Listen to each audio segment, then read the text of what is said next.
Hello, everybody. Welcome back to Prevent-A-Thon 4. Wait a minute. Didn't I just say I was leaving? Well, I'm gonna be with you all for a little while longer because our incredible host, Doodleplex, had a little bit of an internet issue. The internet's taking a nap. We gotta go wake it up. But I'm still here. I'm still hanging out with you all. And I've got some incredible donations that I want to read for everybody. We've got $50 from 3Pup, who says, donating for the 9 deaths I had in the run and rounding up a little extra for a good cause.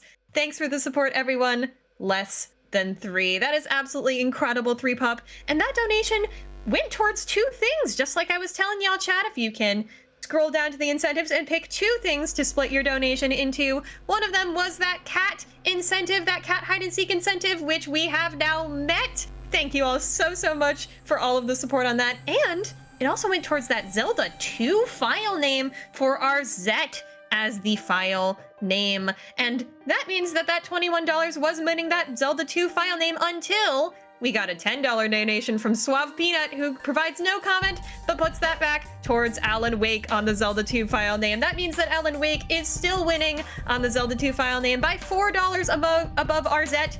Our Zet fans, I know you're still here. I know you love our Zet. Can we get that back in the lead? Or do Alan Wake fans want to continue to solidify that Zelda 2 file name? You don't have much time because the Zelda Classic Trilogy is coming up right now. It's Trilogy % with Iceblue. Go ahead and get us started. Oh, hi everyone. Welcome. My name is Iceblue, and I'm going to be running Trilogy %. Trilogy %, what that is that it's going to be 3, not 1, not 2, but 3 Zelda video games.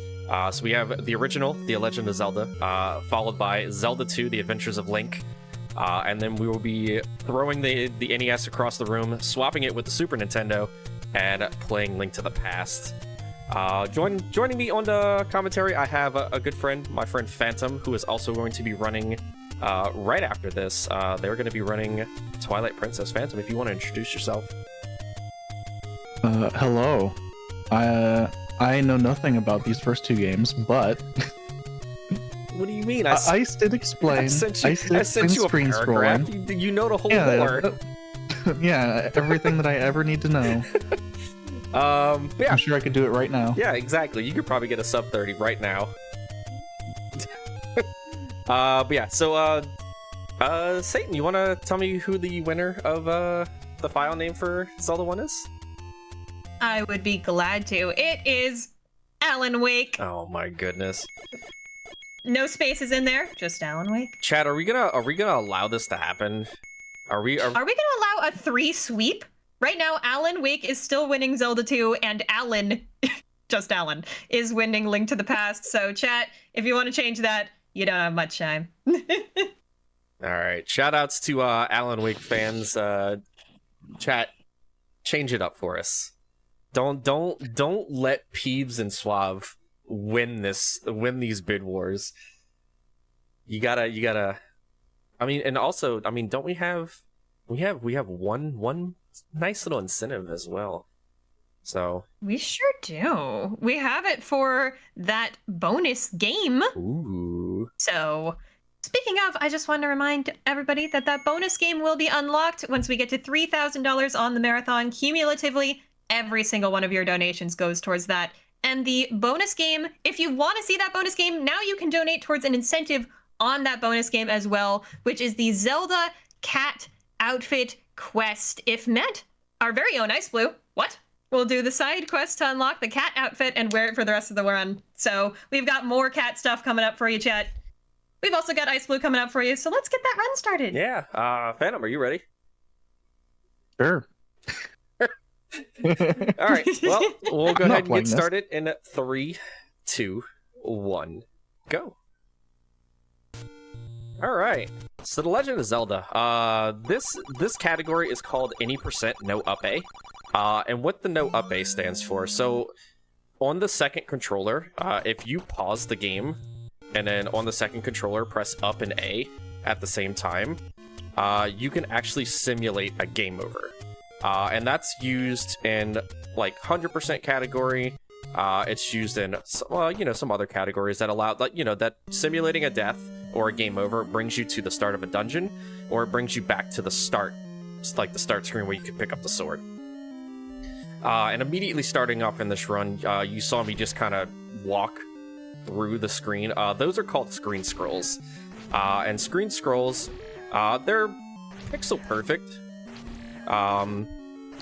And it's pretty simple. As long as you're 5 pixels away from the edge of the screen, and you 1 frame tap either like perpendicular direction, so if you're left or right, 1 frame tap up or down, Link, it's like his entire sprite will flip over, and then you can just kind of walk through the barrier of the edge of the screen, which is funny. It speeds up overworld movement. I don't want to use a lot of bombs here, because we did not get a bomb. Because I need bombs in order for this run to continue. That's a lot of bombs. Yeah, it was a couple. But yeah, so this entire time, shockingly enough, breaking news, Zelda runners actually know how to count. Strange concept, I guess. But we only know how to count to 10 in this game. So there's an NPC, I forget which dungeon you find in it or where it is on the overworld. The old man says, 10th enemy has a bomb. And what that means is, as long as you hit or like take out 10 enemies without taking any damage, let's rephrase that. If you take out 9 enemies without taking any damage and then you bomb the 10th enemy, that is a guaranteed bomb drop. As long as that enemy has a bomb dropping, like is in a bomb dropping group. Manhandle, please. Alright, there we go. Alright, we're out of the worst part of the dungeon. The end? Also, 3 hours early? yeah, Wow. that done, GG. If we want to slap on the flashing lights warning, I forgot to mention that. And I know I did mention that in my check. This game and Zelda 2 does have some pretty violent flashing when grabbing Triforces and bombs and stuff like that. Yeah, so yeah, as long as you so say I were to take damage and then I start counting, killing enemies like Keese, Octoroks, Moblins, Darknuts, things like that. When I get to 9, if I bomb the 10th enemy, that enemy, as long as it's not like a Keese or anything like that, will drop a bomb. So we're constantly micromanaging our bombs here in this run, because the bombs do 4 damage, which is the same damage as the magical sword. And we need to... Oh, well, that's kind of stinky. I needed the drop there. That's fine. We need to micromanage our bomb count throughout this entire run, because if we run out of bombs in the level 9, the run is basically doomed.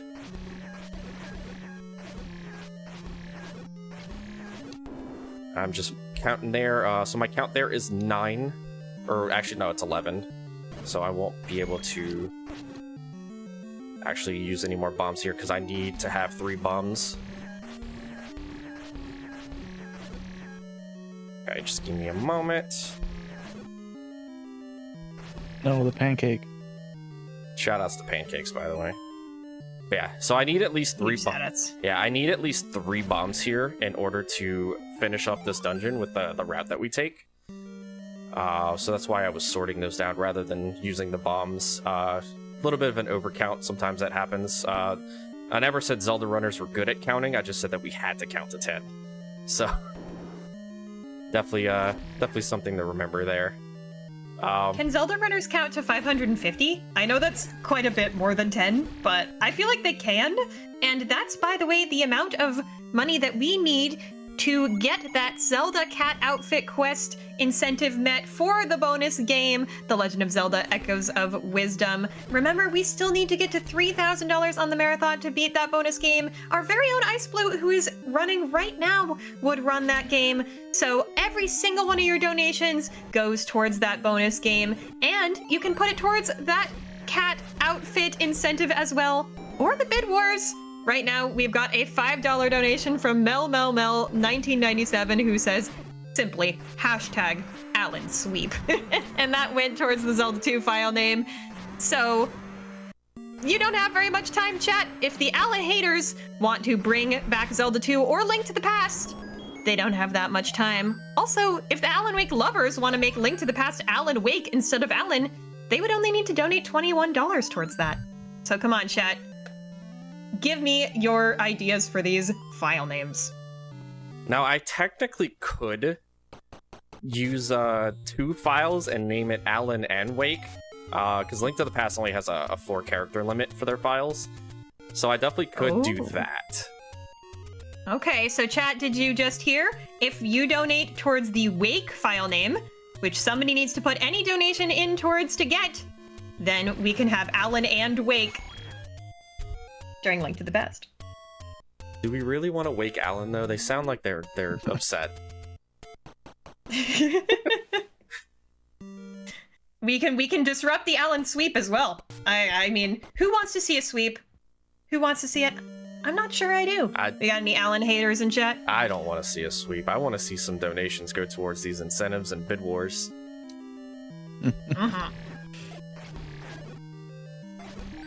Also, I miss hearing about your cats. Send in some cat donations as well, and you can put them towards that Zelda cat outfit quest incentive. I really want to see Zelda in a little kitty cat outfit. That sounds adorable. It's pretty good. Oh, hey, these rooms look familiar to me. Sometimes. So I don't know if y'all were like paying attention to that Gleeok fight in level 4. I was using, so I'm of the belief of using pause buffer strats, which during like multiple randomizer tournaments for Zelda 1, everybody like lives and dies by select swap to change your B button item. I live and die by pause buffers and pause strats. Pause strats allow you to just basically, like as it implies, it pauses the game, but the moment you're like unpaused, Link can move in pretty much any direction that you press. It's good for like predicting like enemy movements. It's good for predicting like moving out of the way of like fireballs and stuff like that. And I use that in this run when I fight Gleeok early on, because you never know when Gleeok's fireballs are coming. And that's a good life lesson. Yeah, it's pretty good. It's definitely gotten me a couple of top 4s in the tournament. So it's very good for like making like quick and sudden turns and not needing to like react in time.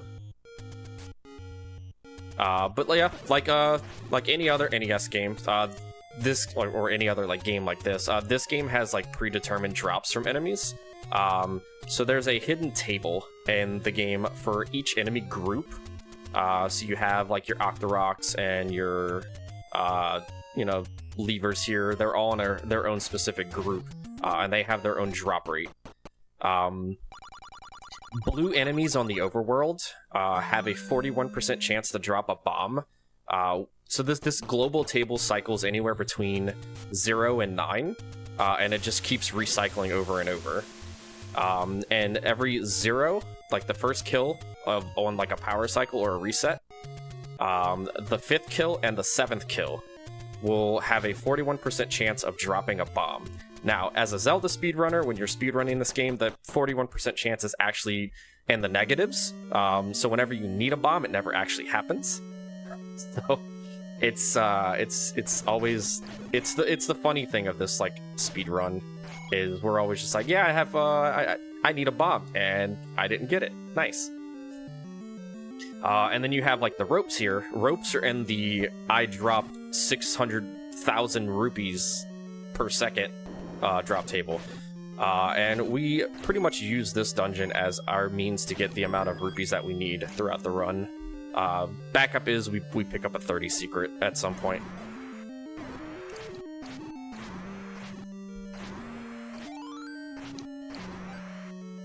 Alright, one of beams there, sorry. Yeah, we need to have at least 40 rupees here. Extras are nice for arrows, because your arrows do use rupees.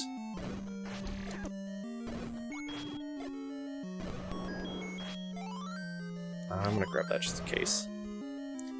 And yeah, oh, nice horse pattern. The 40 rupees is gonna be used for purchasing. We're gonna pick up 100 secret after this dungeon in particular, and we're gonna be purchasing items before level 7. We're gonna be picking up the bait, which is gonna be used in level 7, and then the arrows, which is gonna be used in level 6.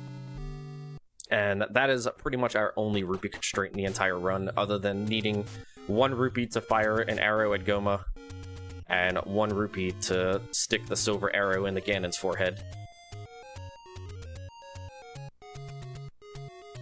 So cool little thing about this game, you get a hint in level 2, and they don't really, this game was really good at like giving us like obscure hints, and they give you a hint in the game that says, Dodongos dislike smoke. And of course, you know, you stick a bomb inside the Dodongo's mouth and it damages it. But there's actually like a hidden meaning behind it. And that hidden meaning is, so this game works on a grid system. So you have a full tile and a half tile. And if you're on a half tile and you plant a bomb and you hit the Dodongo with that bomb smoke, the Dodongo will get stunned. And that hint implies stunning the Dodongo. And while that Dodongo is stunned from the bomb smoke, you can actually stab it and it gives you a guaranteed bomb. So we utilize that potentially in this dungeon if we need it. But we use that in, you know, level 2 to take out the Dodongo boss in order to, you know, have 8 bombs going into level 5. Now, we do have a room here that was named by the community as Olive Garden. You have these angry participants of Olive Garden here. There are 6 blue dark nuts in this room coming up. I need to get these, at least 1 more. There are 6 angry participants in this room, and they are guarding the recorder, which looks like a breadstick. And, oh, no, well, there goes that bomb chance.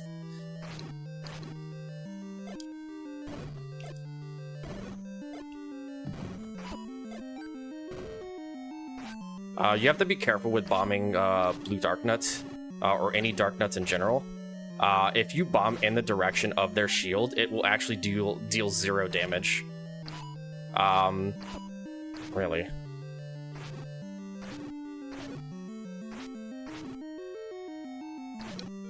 But yeah, you have to like lay a bomb. So like, the bomb actually has a front facing and a back facing. If you place a bomb like facing a dark nut shield, it deals 0 damage. And it looks like it damages them, but it actually doesn't. It just knocks them back.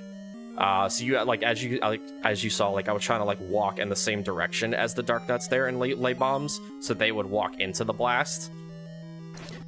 Because as long as that bomb isn't as that bomb that you laid isn't facing the direction of the dark nut shield, it will deal 4 damage to them, and they have 8 health. All right, a little concerned here about health. Definitely concerned here about health. Because everything in this dungeon just deals 2 damage, which is not fun. Alright, we need to get a Dodongo here. So this is going to be, hopefully the Dodongo doesn't troll us. So yeah, that was placing the bomb on a half tile there, and letting the Dodongo walk into the smoke, which stuns the Dodongo and allows us to stab it for a bomb.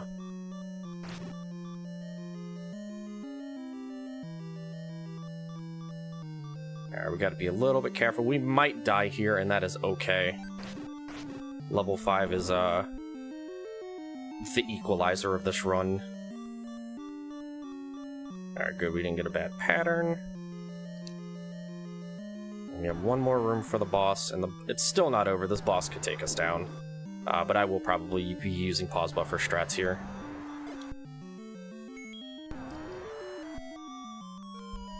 Oh, this is D5. Ah, not even close. Alright.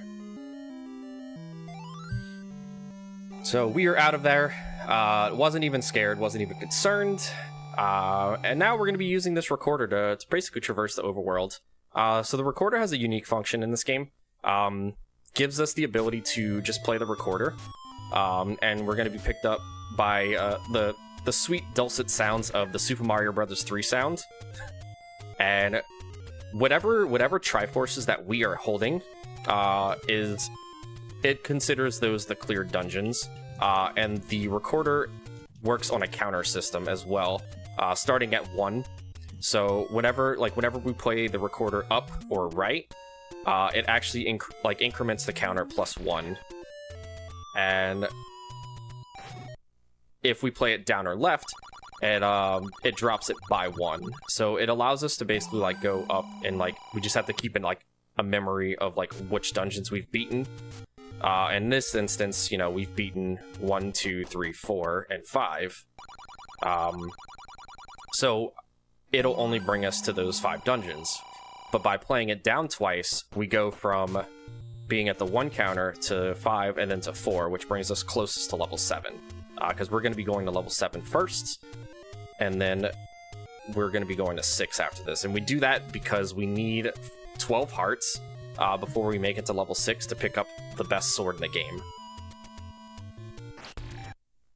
Do a little late clip there, utilizing the block clip glitch.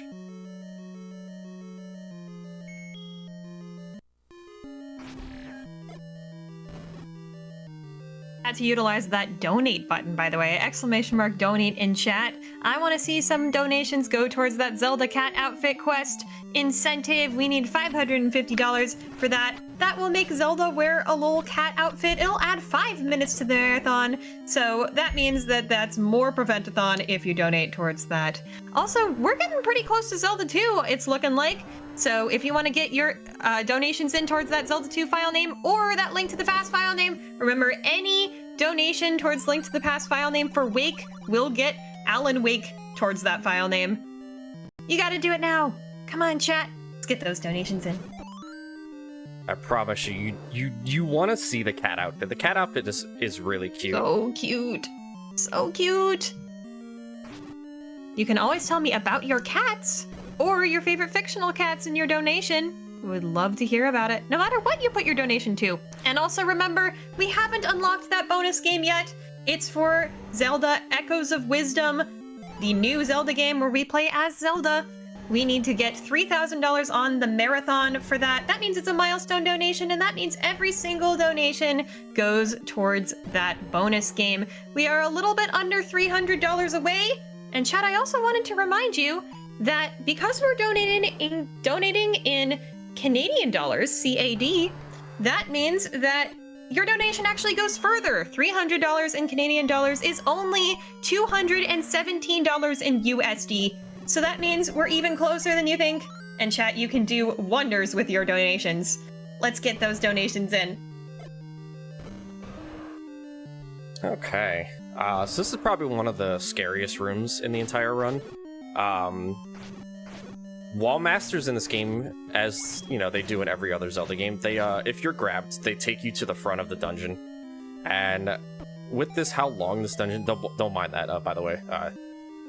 What was that? Nothing. Intended. Yeah, with like every Zelda game, you get taken to the front of the dungeon, and I'm gonna try and see if I can get not even a bomb trap. All right, well, we don't want to go to the front of the dungeon because yeah, it's a pretty long dungeon.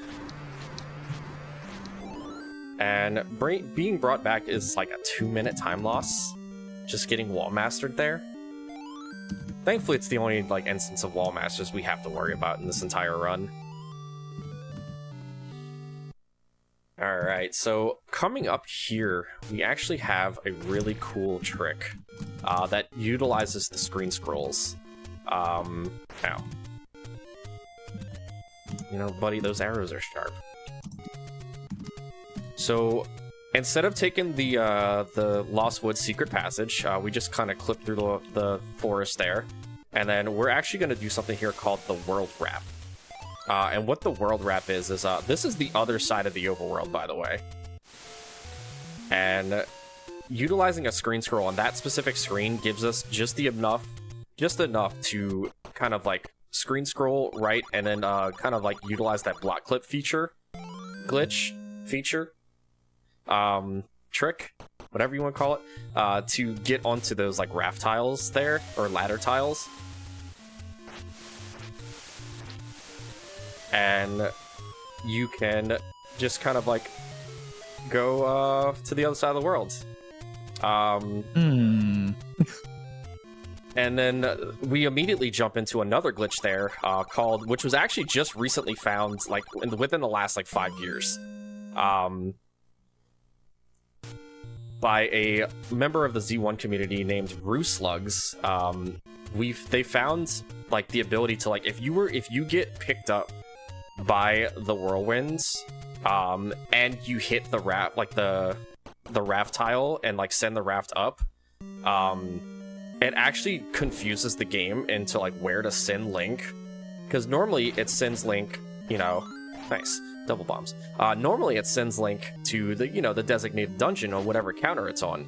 Well, since it hits that raft tile, for some reason it just confuses the game, and the game actually sends you to the dungeon level, like the number that you go to, but it sends them to a tile that is one tile north, one tile to the west of the actual like dungeon it's supposed to send you to.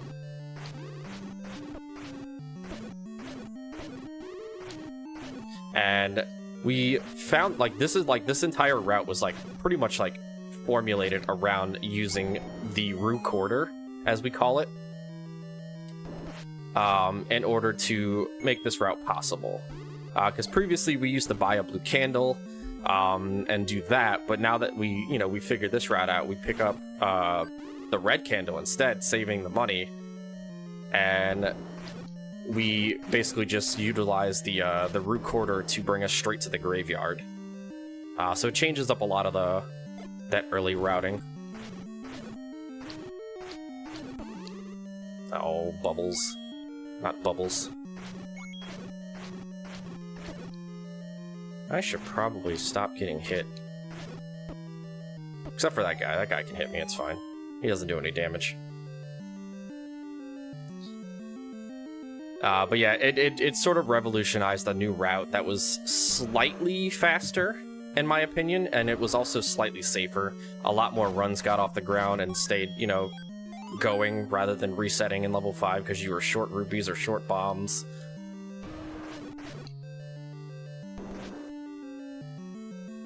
Here I like to wait until I get into the screen before changing into arrows, just because I want to see which direction Goma's going in, because Goma can either go right, left, or down.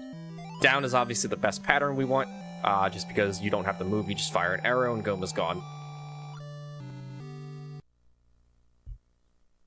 I wish it was always that easy. Take a minute to remind chat, just while we've got a little second here, who we're benefiting. We are benefiting Little Warriors, and Little Warriors is a national charitable organization focused on the awareness, prevention, and treatment of child sexual abuse.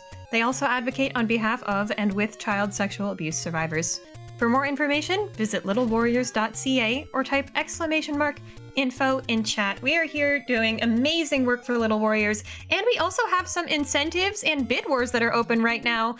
Our biggest incentive, of course, being that milestone incentive for $3,000 on the whole marathon to unlock our bonus game, which is Echoes of Wisdom, Zelda like Echoes of Wisdom, the new game where we play as Zelda. We want to make sure we get that before the end of Twilight Princess to make sure that we get our bonus game. And we have an incentive for that bonus game open right now, which is the Zelda cat outfit quest that will make us play the quest to get the Zelda cat outfit, which is so cute. We need $550 towards that incentive. So remember, when you donate, to scroll down to incentives and click the incentives you want to donate towards.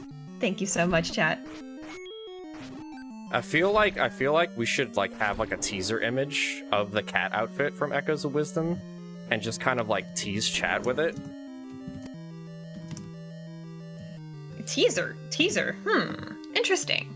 I'm hearing maybe a mini milestone potentiality. I might have to check in with some people, but I did post a kinda cool. I did post a screenshot of it, or Cell actually posted the screenshot of it, but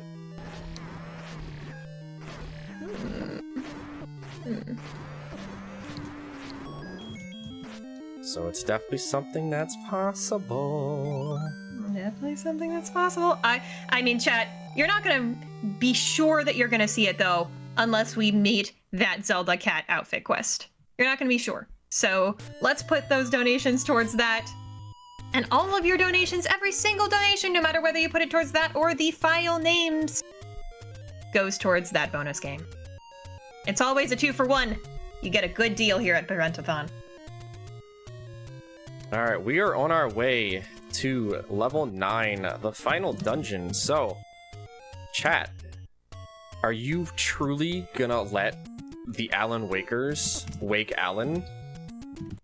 Or are we gonna upset them last minute? I need y'all to get those donations in. $5 train.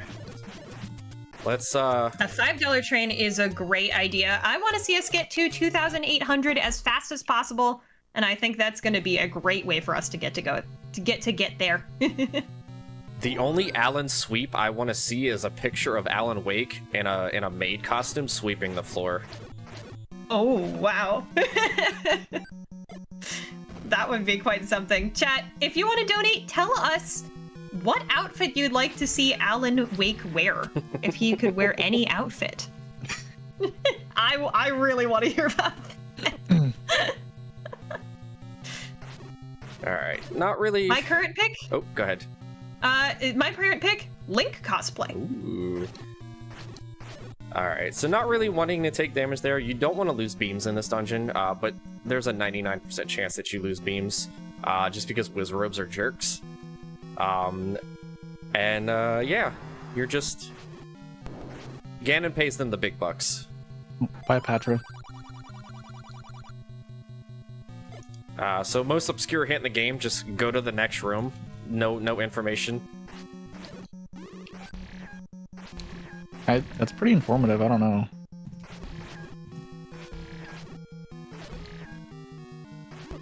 Oh. Trying to build up a count here to force a bomb. I might do this. Oh. Oh. Come on. There we go. Alright. So we need to bomb this last Zol.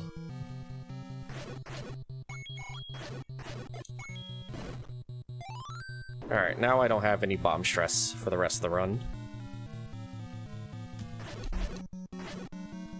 I am, however, 3 kills away from a berry drop, which would give me my beams back.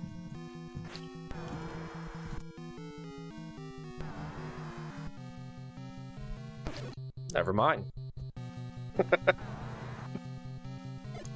I like taking one of those out just to make that room a little bit less stressful on the way out.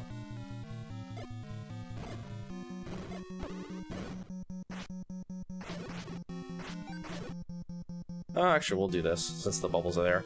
We're going to be doing a double block clip here. It's a little bit faster than walking around, but you can block clip downwards, which gives you enough upwards movement to block clip upwards, and just kind of double clip through there and get to the staircase a little bit faster. It's pretty nice.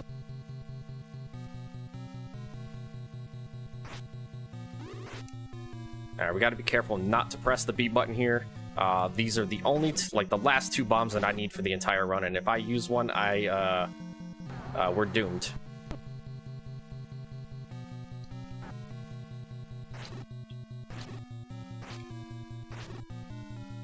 Kind of make it through IHOP there. Endless pancakes.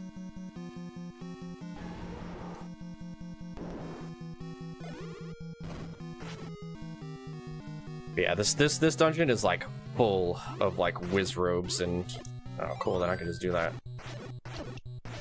Oh, free. Other than the fact that I have the menu, but it's fine. I just wanted to cut in and say we are getting closer to Zelda 2, and we just had a very big shift in the Zelda 2 file name bid war. Now Error is ahead with this $50 donation from Cubs Rule 21, who says, "You know Bagoo? Then I can show you the way." So that means that Alan Wake crew is losing that Zelda 2 file name. Zelda 2 file name is Error with $20 ahead of Alan Wake.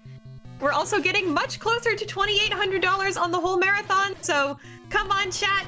Give me your donations. Give me your cat donations. Give me your donations about what Alan Wake should wear.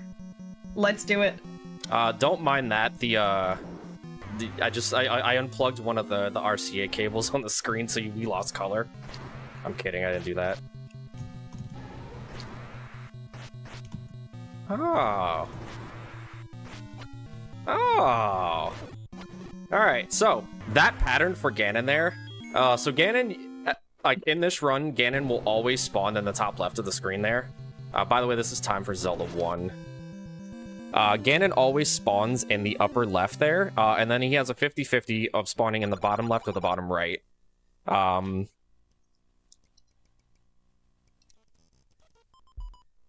All right, that was Zelda 1. GG. Yeah. All right, what's my Wow. what's my file name here? All right, I will tell you, and then I am going to bring Doodleplex back onto the stream, by the way. We've got her back. I am so excited for her to be back, but I will tell you that your file name is Error with that last second snipe. And that's gonna be it for me. I hope y'all enjoyed hanging out with me. I've been Satan herself. I've really enjoyed hanging out on Prevent-A-Thon with you today. Doodleplex, take it away. I'm gonna go ahead and get started. Doodle, if you would like to come in and introduce yourself, please do. Hello, everyone. Hello, friends. I'm Doodleplex, and I'm going to be your host for the rest of this Zelda trilogy. And speaking of that, I heard this thing about a cat costume in Echoes of Wisdom. That sounds so cute.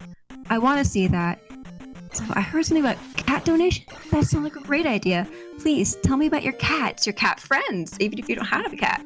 Just tell me about all the cute cats that you know about. Please, chat. Okay, the fact that I just got that 50 bag, that's a frame perfect 50 bag, by the way.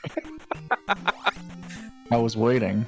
So yeah, in PB attempts, we attempt to manipulate that entire magic cave, and it's frame perfect where you stab that loader, for that drop there, and we just frame perfectly stab the 50 bag there, like for it to like spawn the 50 bag. Otherwise, it's a 1 in 8 for a small enemy to drop a P bag that gives you 50 experience, and then a 7 in 8 chance to just drop a magic jar.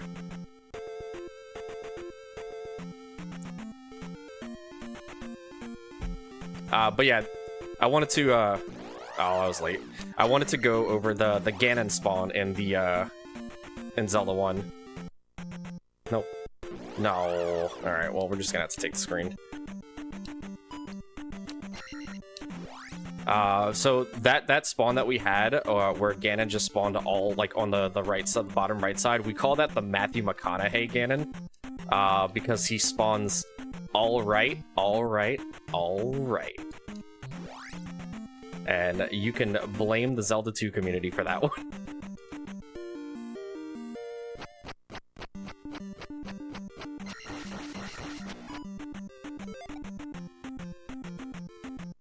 Alright, so this is 100% all keys. This is Zelda 2's main category. This is a fully glitchless speedrun, where we have to pick up every single key in the game. We cannot utilize using the fairy spell to go through doors. We can't use any glitches, anything like that. And this is probably one of my favorite speedruns, just mainly because it's a showcase of like skill in this game, and this game has quite a lot of it. From like precision jumping to like precision attacks, things like that. It's a pretty good run. Except for these guys. Those bots, jerks. Straight jerks. More of a jerk than a Wizrobe. Oh, I didn't get the beam wrap there.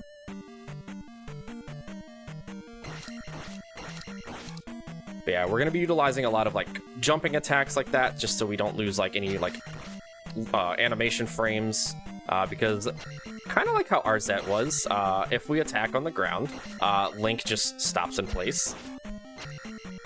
And we don't want to do that. We want to be moving constantly.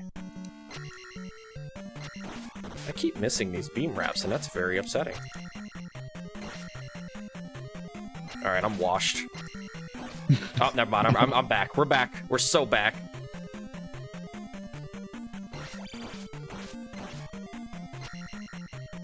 Yeah, not a whole lot going on in Palace 1. Other than the fact that it's named Parappa the Palace, not to be confused with Parappa the Rapper. But yeah, it's just mostly us just walking, grabbing these keys, and just trying not to lose beams.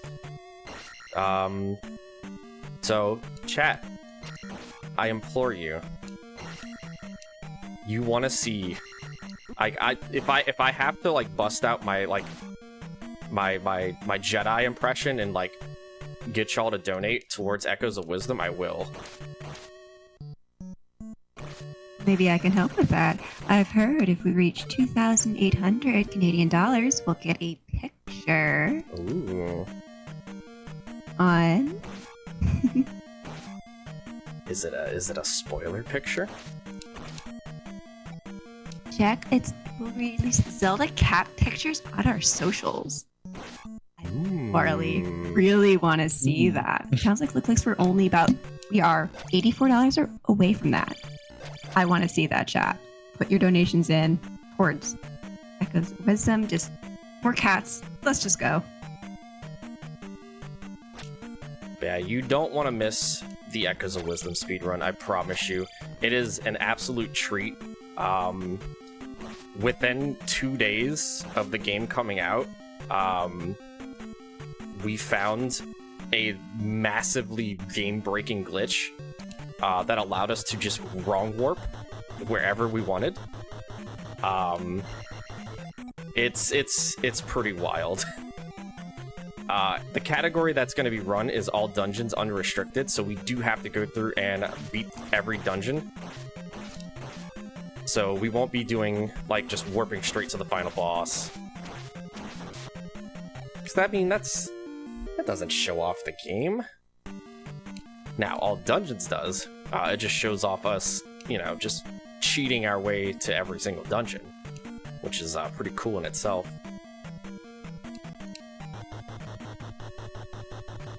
But yeah, Phantom, what do you know about Zelda 2? You're already further than I've ever been, so... What?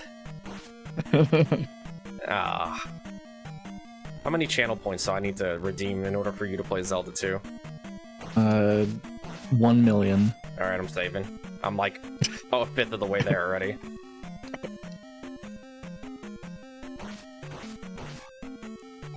JSR did tell me he might have an NES to sell me. Are you actually gonna buy that?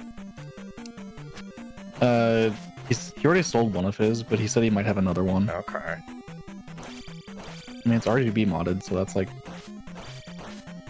pretty nice upgrade. Good.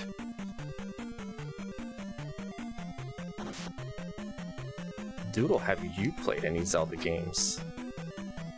I have, but not enough. I'll guarantee you that. I've played Minish Cap. I've played Breath of the Wild. Played some Tears of the Kingdom, not all of it. Ooh. A little bit of Link Between Worlds. Really, not enough. Alright, once again, when this boss dies, the game, and I know the warning is up there, but just another reminder, violent flashing. And that'll be every boss kill.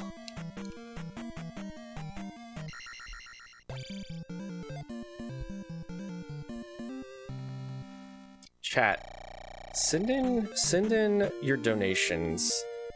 $5 Trine, tell me your favorite Zelda game and your favorite character from said Zelda game. Do you like puns? I do love puns. We had some Zelda puns. I love You puns. heard him, chat. Send us your Zelda games love and send us your puns.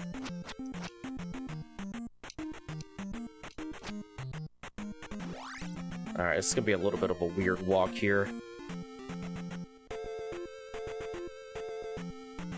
Okay, should be fine. Most of these encounter walks that we do in this entire run are manipulated. and if we lose any amount of frames on a screen, that manipulation goes out the window. Also, Link's ankles are made of, like, titanium there. Just, you know, being able to just tank a boomerang straight to the ankle right there without taking damage. It's just a boomerang. A boomerang's kind of hurt. I don't know. Most Zelda games, they don't actually do damage. Have you personally ever been hit in the ankle with a boomerang? No, I don't live in Australia. Fair enough. Alright, so, one of the requirements for this game, we need the spell from this town. So we picked up a trophy in this cave. We need to come over here and give this trophy to this specific lady. And by doing so, she's like, you need to meet my grandfather, who happens to be a master wizard. And he's going to teach us a spell that just puts a new pair of shoes on us and it lets us jump higher. It's a fancy spell. You just jump higher.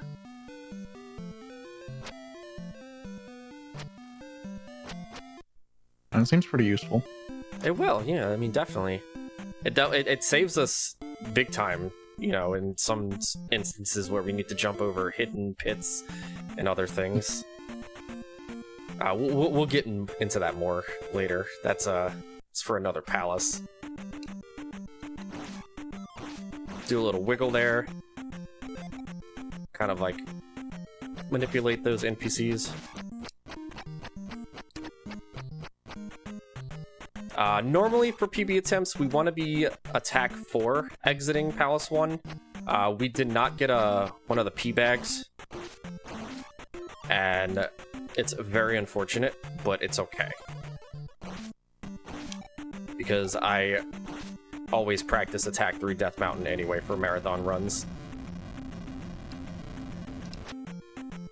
Alright, we're going to be doing a little encounter walk here. Kind of like hesitate a little bit there. Did not work. That is unfortunate. Just got to be careful of these birds. These birds are a unique enemy type in this game. They drain 10 experience upon hitting you. And it kind of stinks because we need our experience. This is Bagu. We're going to talk to him, initiate the text box, and we're actually not going to talk to him. But now we're best friends. And that's going to come in handy in this next town, where an NPC will only let us cross the river if we know Bagu.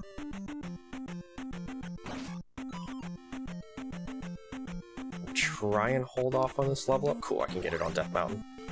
That is perfect.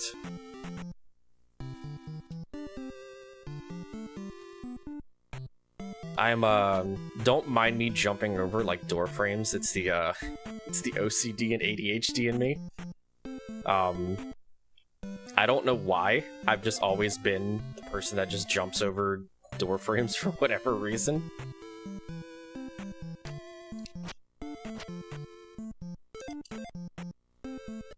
Okay. So we go into that next house. We find a mirror under the table, which just so happens to belong to this NPC here, and they let us in to talk to their grandfather, who also happens to be a magical wizard. Now, what this... It looks kind of similar. What this, maybe they're all relatives. What that lady's mirror was doing under someone else's table, that I don't have answers for. Why is there a mirror under the table? I also don't have answers for. I mean... Maybe they were hiding in the house. Maybe they needed the mirror to, like, find something. I just... Questions. Lots and lots of questions.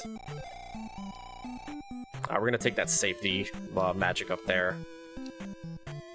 And this is the NPC. This is the river guard. The only dialogue box that we can't really skip is this one, and the magic spells.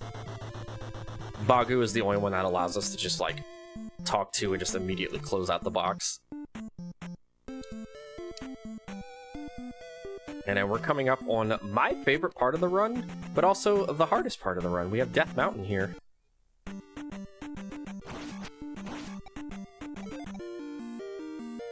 We're gonna take that life too. Life will go up.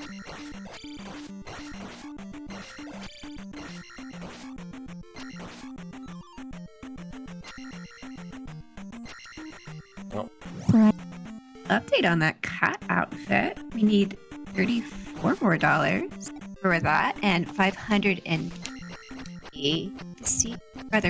34 to see it, and 550 to have it.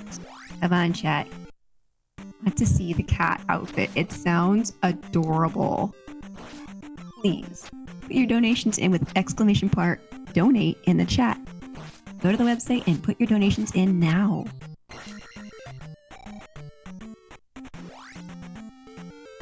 I promise you it's good.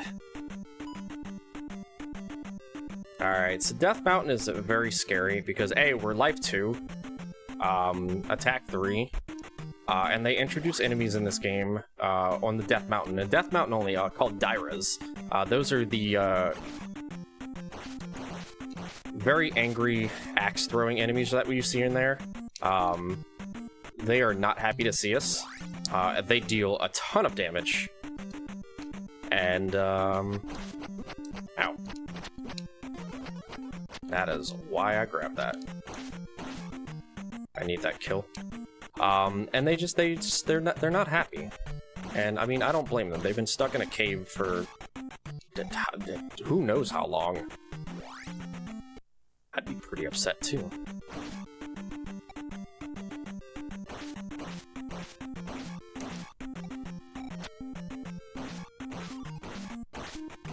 That guy tried to run away. He did. He almost made it away. Alright, we have a drop on this guy.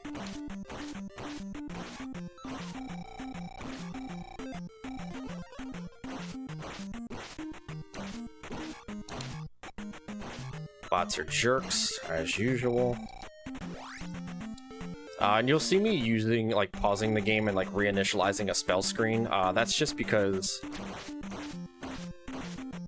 you can't just cast, like, spells as many times as you want, like, in one, like, window. You actually have to reset the window.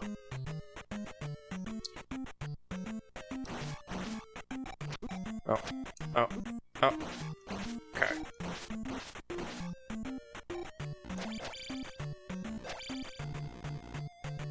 Alright, once... Alright, I gotta pull this guy out. Come on. One thing you do have to be careful in this game, if you happen, and it's a very small occurrence of it actually happening, but if you were to, you know, change to this like next screen, like here, but also trigger the level up screen on the same frame as the screen transition, you will hard lock the game, and there is no escaping it. I'm sure that's never happened to anyone. No, never. We don't have specific setups for XP, you know, moving up. Nope. Mm-mm.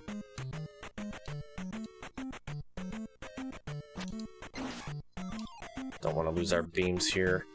Not really worried about magic. We will be getting a free magic refill in just a bit.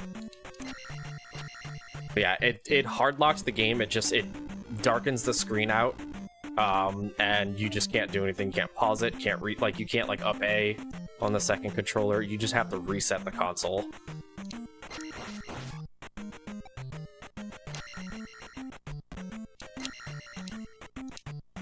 It's a fun time.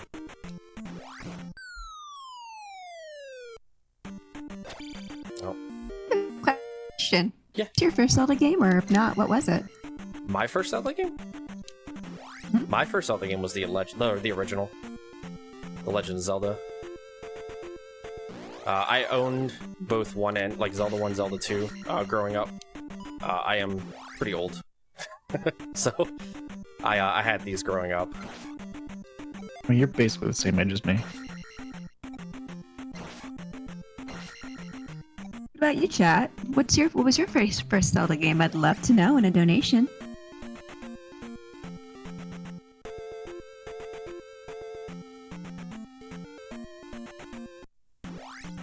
So this right here is going to be an instance of showing like how this game cheats. So if I were to jump full momentum over these enemies, but keep holding my, my thumb on the D-pad, the enemy would follow you, like under you, as you jump. Which means that the enemies in this game actually read your inputs. And that's cheating. So to counteract that, it's actually really cool.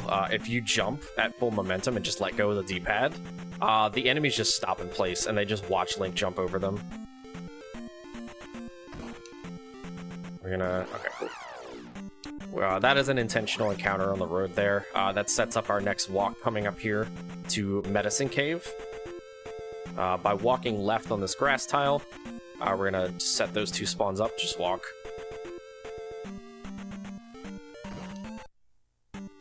A lot of setups for encounter skips in this game, it's really nice.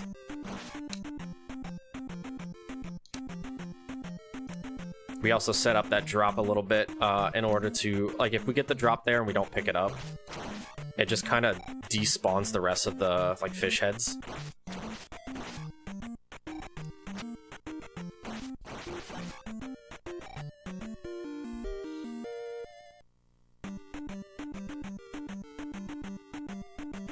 But yes, chat, what was your first Zelda game? What is your favorite Zelda game? And tell us in 5 paragraphs or less why you want to see the cat outfit in Echoes of Wisdom. Please don't do that. I can give you one word. No. That's my reason. I can also tell you that my first Legend of Zelda game was Breath of the Wild. Okay. I don't have a favorite because I haven't played them all yet. But I will say Twilight Princess certainly has the prettiest art. I implore you to play more. I definitely will. Trust me. I actually got Echoes of Wisdom a couple weeks ago, and I haven't had a chance to play it yet. So that's why I'm really excited to see your speedrun of it. Providing we can get that donation in. We are so close, chat. Come on, ! Donate in chat to put your donations in so we can reach that. $550 Canadian for the cat, $234 to unlock the game, and $34 to see cat pictures. Come on, chat. I know you can do it. Get those donations in right meow. Alright, so this NPC spent his entire life training for this day to teach us how to press the down button on our D-pad while jumping. So now by talking... You're gonna do it a lot, right? Yeah, wait, what? You're gonna do it a lot, right? Yeah, very. It's actually the most used tech in the game. So now, upon pressing the down button when we jump, we're gonna be doing something called a down stab. Because Link didn't know how to do that before. And it's cool in this game with down stabbing because it's very unique. Enemies don't have iframes. It may look like they have iframes. Now they flash and you can jump into their iframes, but they actually don't actually have like physical iframes. So you can hit them as many times as you want. So what that means is we're going to be abusing that later on in Palace 3. Where we were going to jump into a blue iron knuckle, and I'm just going to repeatedly mash the down button, and we're going to like pretty much send that blue iron knuckle into the next video game. Alright, very specific walk here. We walk one tile up out of town, and that's going to basically... We need to burn one tile there in order to get proper spawns here. Because if we get to the grass tile there too soon, the encounters spawn early and it runs the risk of us taking an encounter before this cave.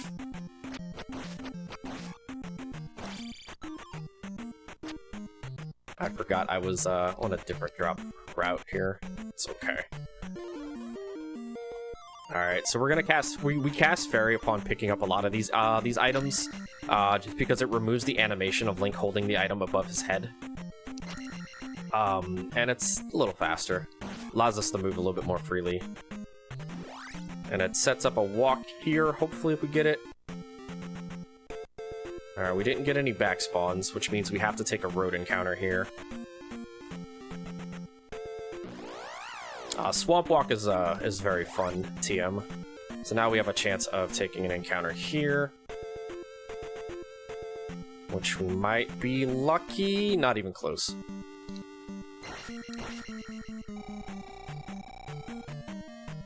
Alright, so yeah, that walk kind of just like lets you just walk through that swamp without taking any encounters, which is really nice. Because swamp encounters are very slow. They take about 9.5 seconds to go through.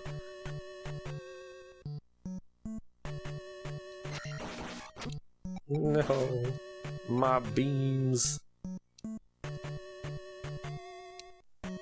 Okay. Cool little kill here.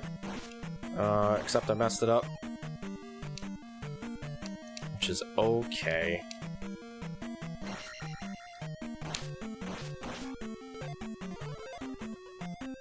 Just kind of top off health there. Alright, a little bit concerned about experience here. I need probably 2 more P bags in order to be at the proper experience I need for the end of this dungeon. So I may actually just kill a few extra enemies. Just to be on the safe side.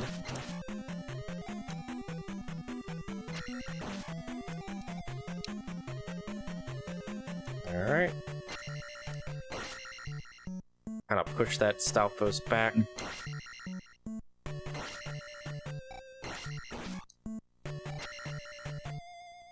Yeah, Phantom, tell us a little bit about your run coming up.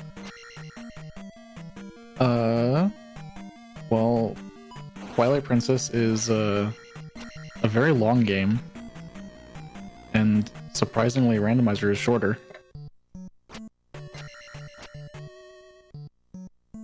But yeah, we'll get to do a lot of stuff. If people want, I can also name Epona Alan Wake. That one caught me off guard. What? You can do what now? Don't tell Peebs that. It's always an option.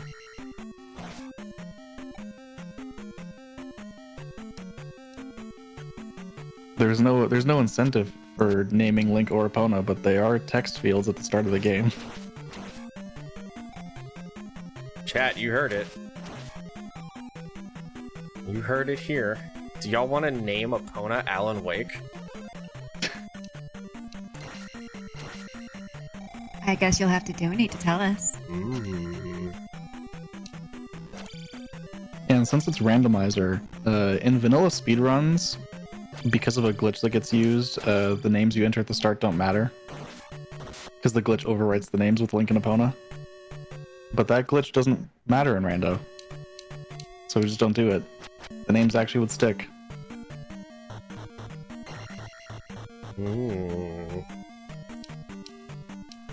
That's what I like to hear. Unlike any of the game's ice runs, Epona actually gets used a lot in Twilight Princess. There's a horse in this game? I don't know if there's a horse in any of the games you run. Well, there is one in Echoes of Wisdom, but you don't get it. There's a horse in that game? There's like 5 horses in that game. Oh, excuse me. Uh-oh. Okay, I'm fine. I'll have you know I've done exactly 2 runs of Ocarina of Time glitchless. 2. One of them soft locked to Volvagia 3.5 hours in.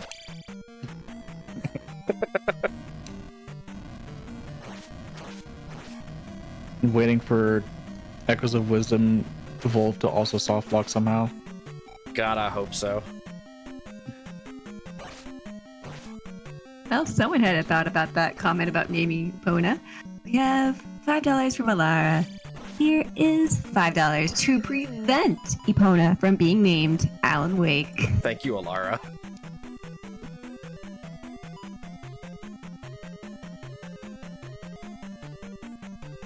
Yes. See, I also have $5 from Mina.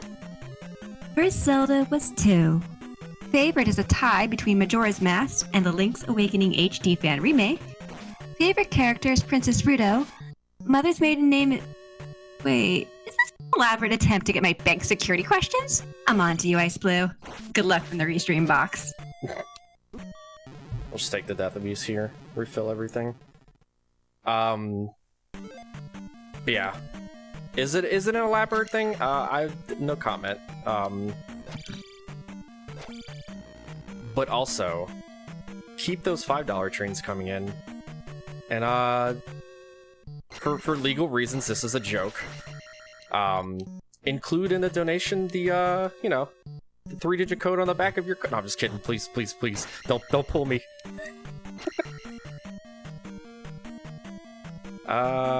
Joke's on you. American Express is 4 digits. I think I need a 200 bag in order for this to not.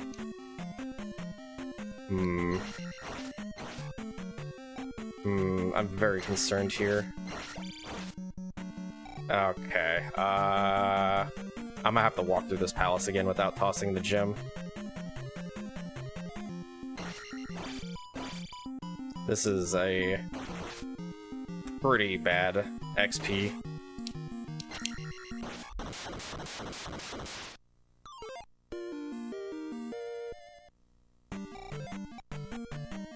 Yeah, I can't afford to toss this gem here.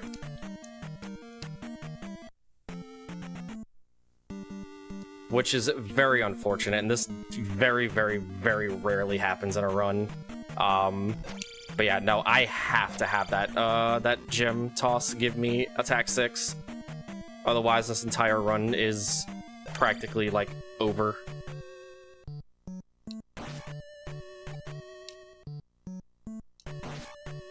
So the way that works, after you beat a palace and you toss the gem will maximize your experience to the nearest level, and we need it to be attack 6.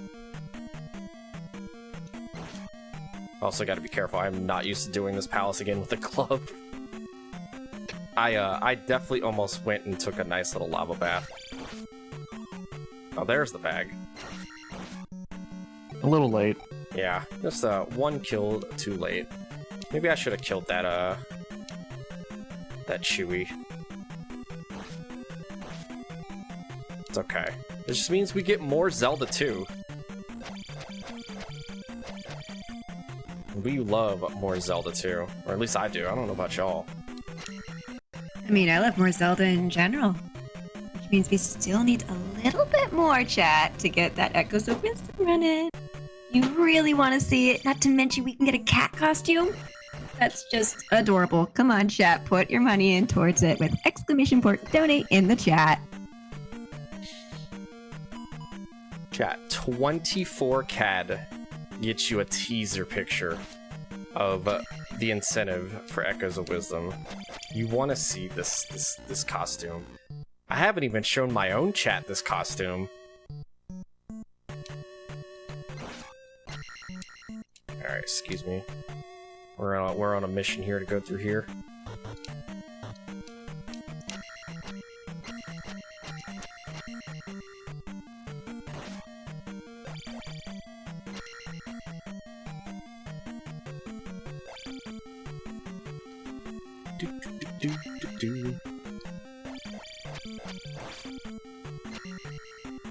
Nice Dark Nut.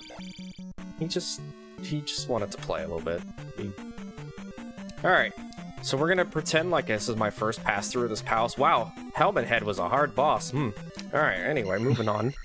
Make sure we're on ferry. And there we go, we just beat Palace 2.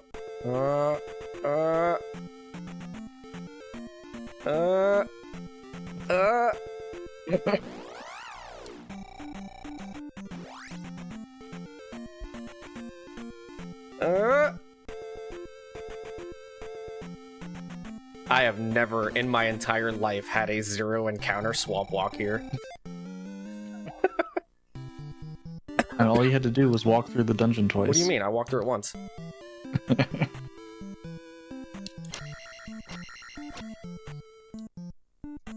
Alright. So, you might be asking, why are we coming back to this town way later in the run? Why didn't we just pick up the shield spell on our first pass through this area? So we actually use this town, so it's actually 4 seconds slower to pick up shield late, but it 100% guarantees, and I say 100%, but I'm putting it in air quotes. It 100% guarantees your walk to Palace 3 with 0 encounters. Whereas if you were to pick up shield early, you run the risk of your encounters just trolling you on the way to the graveyard and to Palace 3. So by doing this later, we're burning a tile here. We take that back spawn, that's usually not a back spawn. And it just gives us a free walk all the way down to King's Tomb here. And into this drop down that brings us to Palace 3. And it works every single time, unless you're like me sometimes and you slink the encounter too late. And then you take an encounter anyway, and you just lost 4 seconds for free. Plus the 7 seconds for, taking the encounter.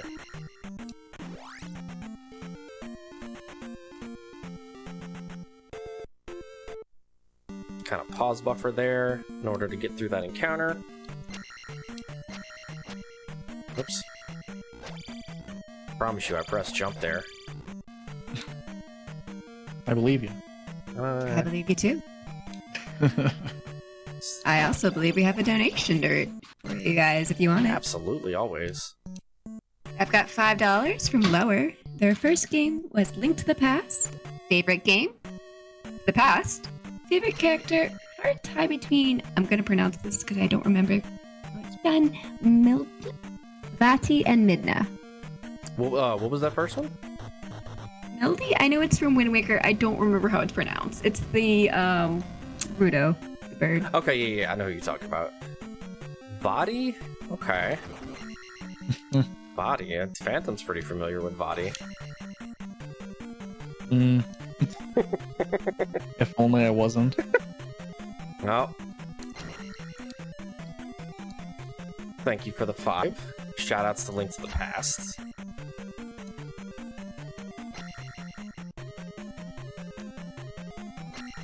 This is why I definitely need to play more Zelda games.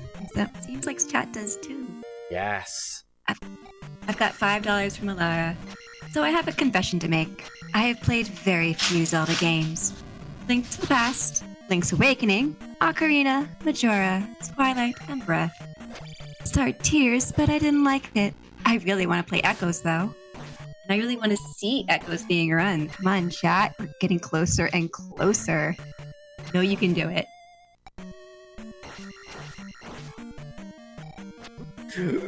Not even close. Oh. Don't mind my gasps.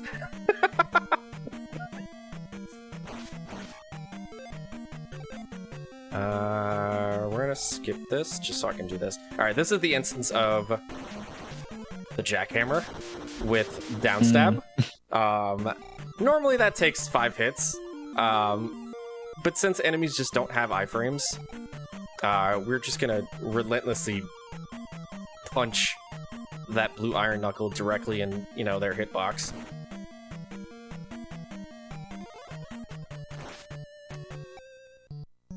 But yeah, don't mind the strange noises I make when faced with near-death experiences here.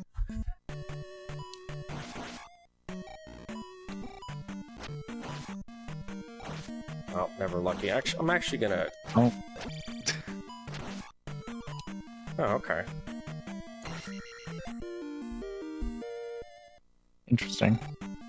I mean, technically I needed that experience in order for this palace to be right on track with XP. So, I mean, it all worked out.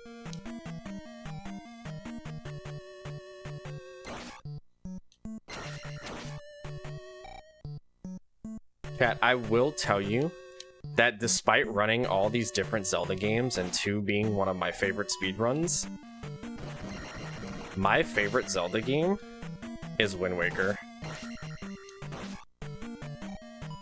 I don't speedrun Wind Waker. I love Wind Waker. The art style, and also Tetra, the best Zelda. Are you including Echoes of Wisdom Zelda too? I am.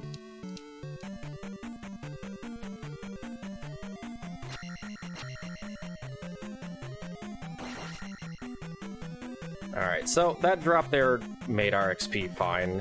I was a little worried about having to, you know, kill a few more enemies, but we're now perfectly fine on XP.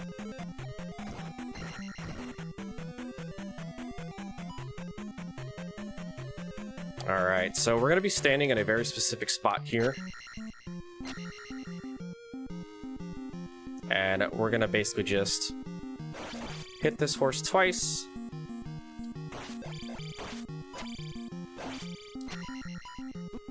Ow.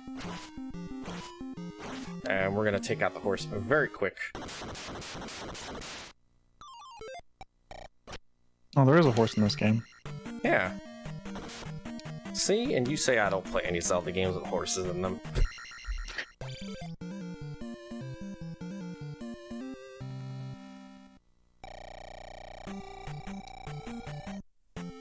Chat, we're $14 away. 14 away.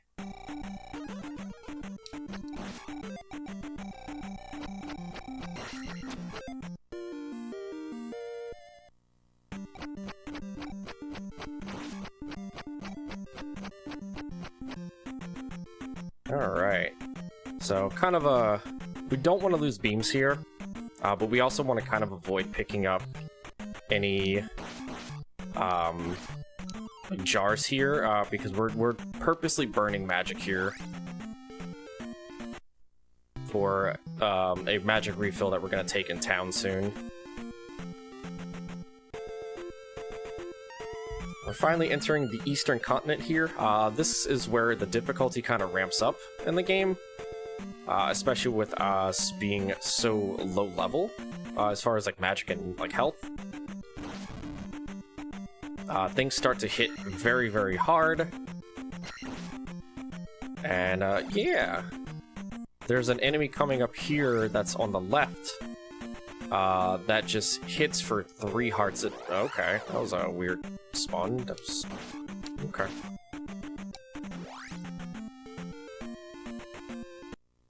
Alright. Decent backup. Normally you don't take an encounter there with that walk. I have no idea why that encounter just followed. Again, frame rules are really weird in this game.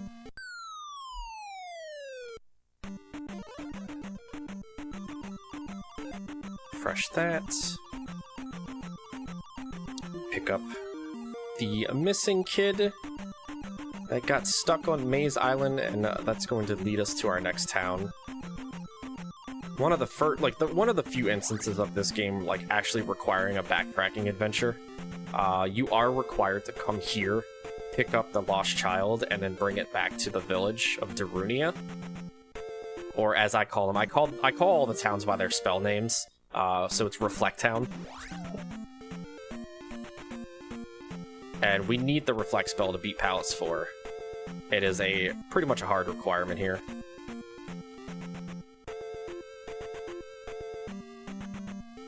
I am...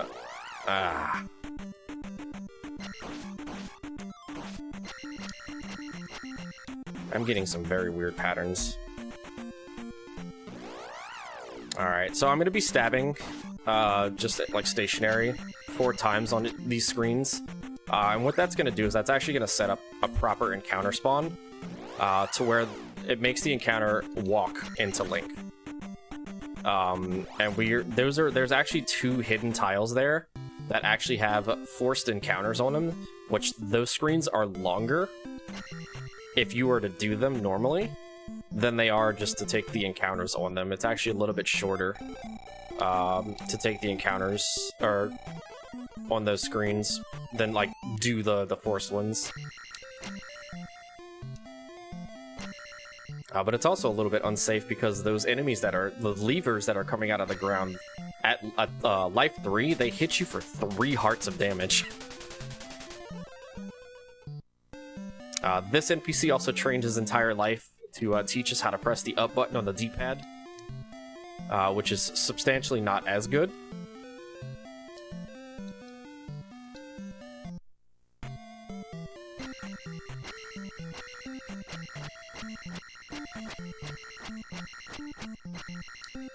And we're gonna go and return the missing child and collect our next spell.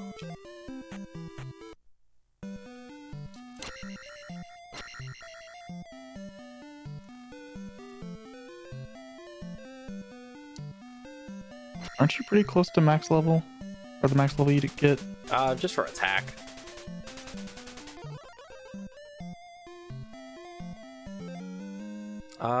Doodle, if we have any cool things that we want to talk about, please feel free.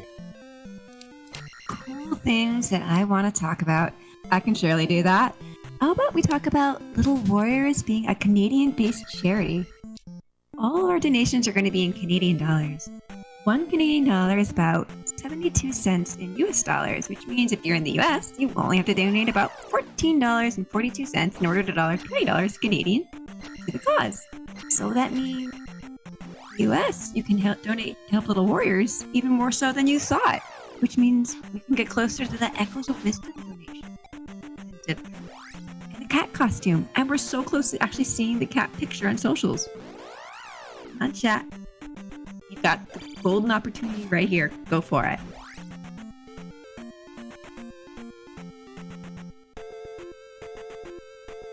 So briefly want to mention that the first Prevent-A-Thon happened in June 2023.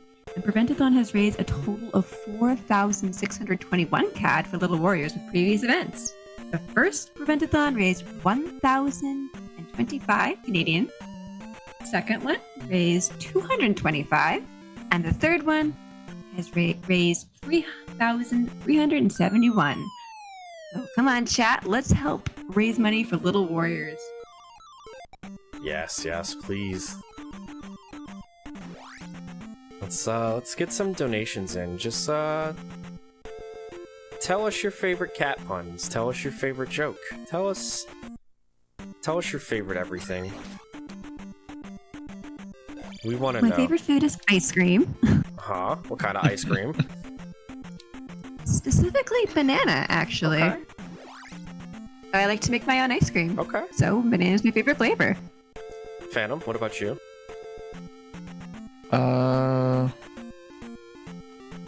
Probably mint. Mint, okay.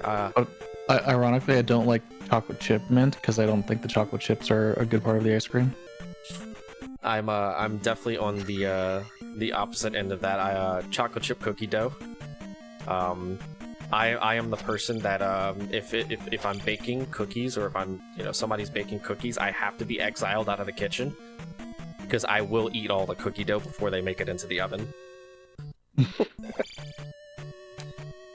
So yeah, it's my favorite ice cream.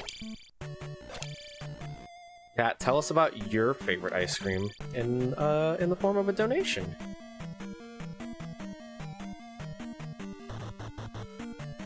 Also, I will say, this palace is home of the flashing lights warning. We do take a couple of death abuses in here. I do have to take one less, because we died to Chewie in Palace 2. But there is a lot of flashing lights with death in this game.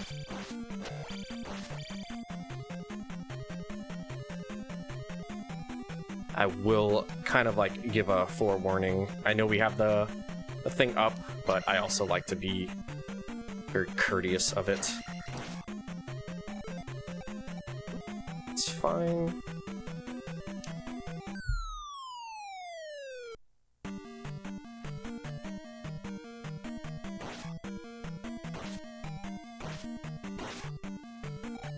You know what else is fine? We have $25 from Anonymous. And they don't have any comment, but honestly, thank you so much for donating to Little Warriors. It is an awesome cause to put money towards, so I am so happy that even if you don't want to say anything, even if you don't want to say your name, you're still helping children who truly need it. So thank you so much. Thank you very much for the 25. Does that mean we does that 25 have any special meaning to it? Let me take a little peek.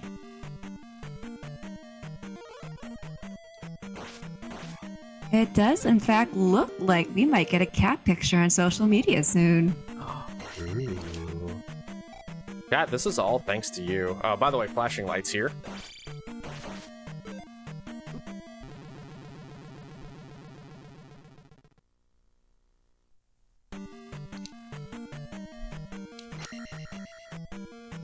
You are safe to look again. I don't know, Medusa heads aren't, What do you mean? The raw heads? They're great. Good pals. This dungeon has the worst of both. It has Medusa heads and Wizrobes. Yeah, but see, the Wizrobes in this game lost a lot of skill. They don't move. They just teleport into one spot. And they sit there until they throw a beam. And then they vanish. And you can just ignore them. Oh, nice. Medusa heads, being any other game, are they specific just to this game, or? The raw heads are, you only really find them in this game. As far as I'm aware of, at least the ones like that arc, floating in like an arc. Now there's other like genres of games that have them, like Castlevania. Yeah. And this is a Castlevania game. No, Castlevania 2 is a Zelda game. Fun fact, Zelda 2 came out before Castlevania 2.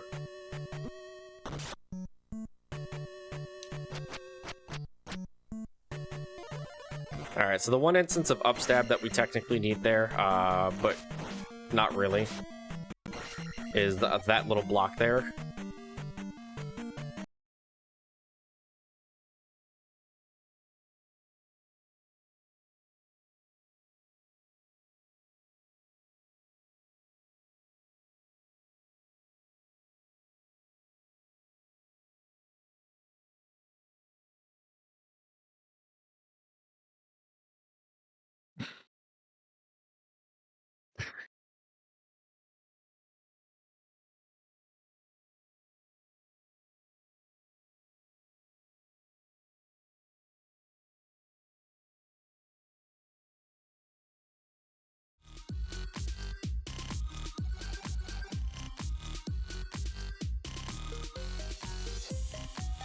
We're gonna take a quick break, chat, to fix a couple of things. We'll be right back. Alright, I have deafened the server.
Alright, chat, and we are back. We had to squish a couple of Skulltulas.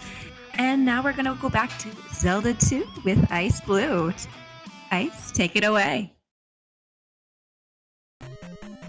Hello, I am back. Sorry, we got caught up in a couple of Wizrobe beams. They were throwing Wi-Fi at us, and it looks like I may have tripped over one of their Wi-Fi things and just totally knocked everything out. So I blame that on Miyamoto himself. But yeah, we'll go ahead and get started. I did kind of finish this room, so I mean I don't have to do flashing lights warning here because I've actually cleared it while we lost connection. But we'll go ahead and get started again in 3, 2, 1, go. But all that was another room with a key in it, and we went and collected the key, so you didn't miss too much. What you did miss is these Wizrobes. But yeah, we're on our way. I don't know if you could take a guess at who the boss of this palace may be, with the introduction of a brand new enemy. But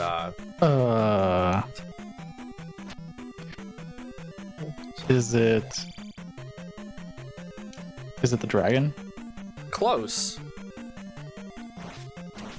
Close? Yeah, pretty close. But also very far. Hmm. Is it Ganon? Very close, actually. I'm actually gonna do this just in case.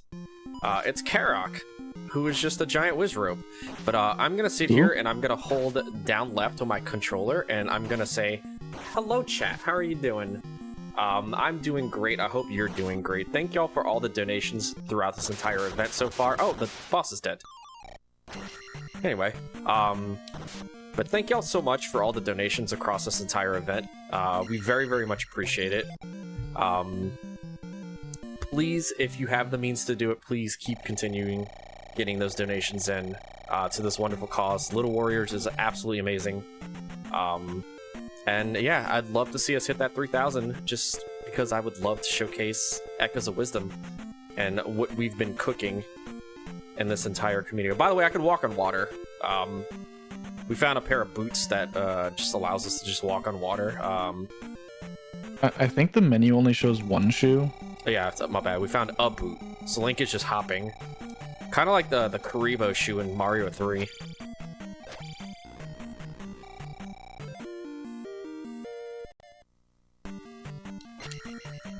Alright, so Palace 5 has one of the coolest tricks in the game that I'm probably gonna fail. It's a pretty hard trick. It's called Eco Key. And... just kidding, easy every time. So that is a near precise damage boost off of the bubble there to knock us over that, because you actually cannot make that jump. That jump is impossible to make normally. Casually, the game wants you to cast Fairy, go through the screen, and then come back and pick up the key. But utilizing 2 sword stabs there to kind of time it, and then take a damage boost off the very top of that bubble, we can damage boost onto the platform, grab the key, and save 12.5 seconds. So pretty hyped to actually nail that in the run.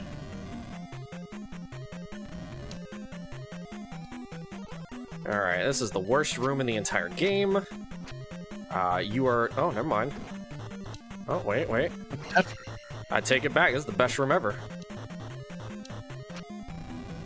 Normally, the game loves to just not give you the blocks you need. We're gonna do that just in case. Normally, the game just doesn't give you the blocks you need in the right spots to jump up there to grab that key. But, you know, the first 2 blocks that fell down there were the ones that I needed, which was actually pretty wild.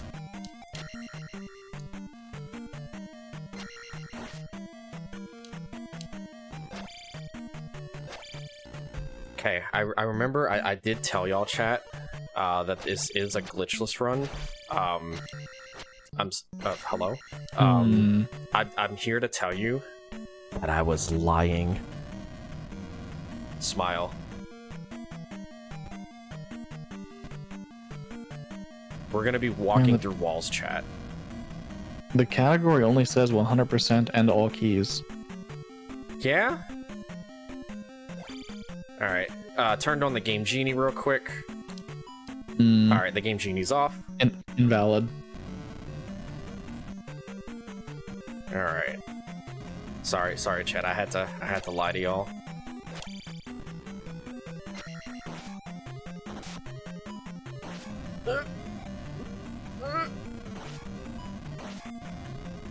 Yeah, Magos here, the orange wizard people here, they will spawn wherever they please.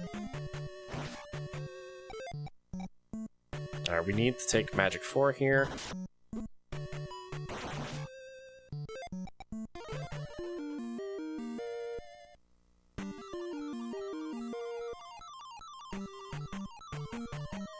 And now, yeah, we wanted to take that magic level just to refill our magic there.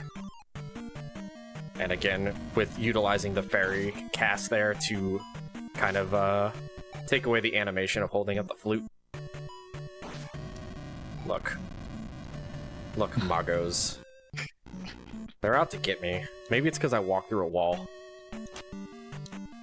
It's the anti-cheating prevention. Anti-cheat engine. Yeah. These enemies aren't here normally, but since you cheated, the game just put them here. Yeah, it's pretty unlucky. Coming up here, it actually is not a trick or a glitch or anything. It's just a cool little thing. If I were to touch that platform there, or the edge of that platform, you actually lose 9 years. I counted. But since we didn't miss we jumped off that key, bounced, and did not touch the edge of that platform, we didn't lose any time.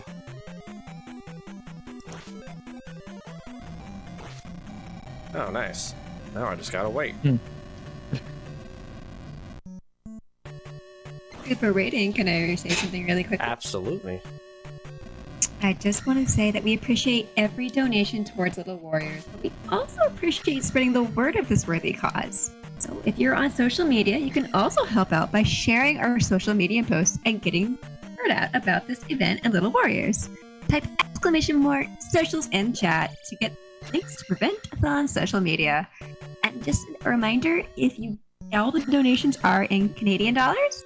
So when a US dollar is about $1.39 Canadian, and 1 GBP is about $1.80 CADs. So if you want to check the current exchange rate for wherever you might be, do !rate in the chat. Sorry, I cheated while Doodle was talking again. I'm so sorry. I hope you'll forgive me. It's fine, I wasn't looking. Okay, good. Because neither was I. Alright, so I need to kill at least one of these Magos. We are very under-experienced here. I need at least 700, and there is not enough to kill on the way to the next boss.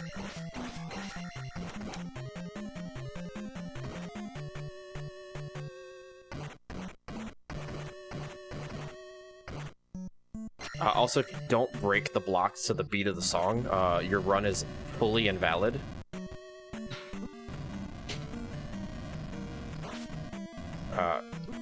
Sir.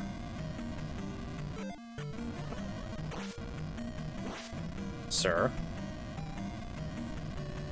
Alright, any other time that I need these to be in my way, they're in my way.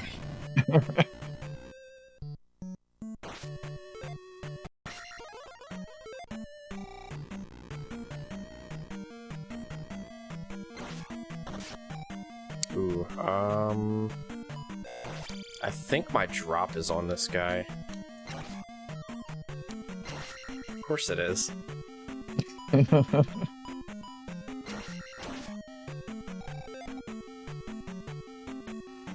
Alright. We're back to our regularly scheduled experience. Okay, this is Guma. That was Guma. Technically the hardest boss in the entire game. But utilizing Guma's hitbox on his like chest area, you can kind of like jackhammer, which is what we call the downstab spamming. You can kind of just jackhammer his hitbox and take him out pretty quickly.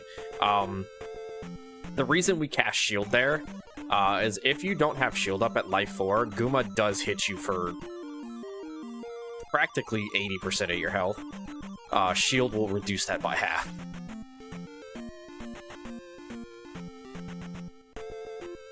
So even at life 4 with shield up, Guma still hits you like he's swinging like a sack of bricks at you. Sorry to people in my community, I will not be taking attack 9. Oh, well, I'm leaving. Okay, goodbye. We utilize that, so attack 9 is, it's a thing. You don't actually get attack 9. You actually only just get a 1-up. But we still need to get other levels, so we maximize that experience there to get, air quotes, attack 9, but then we just use it on every other level.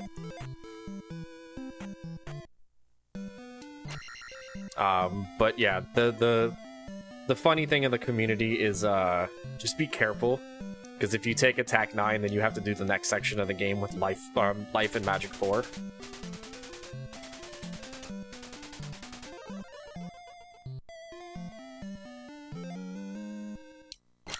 Alright, we have one big kind of like encounter skip coming up here.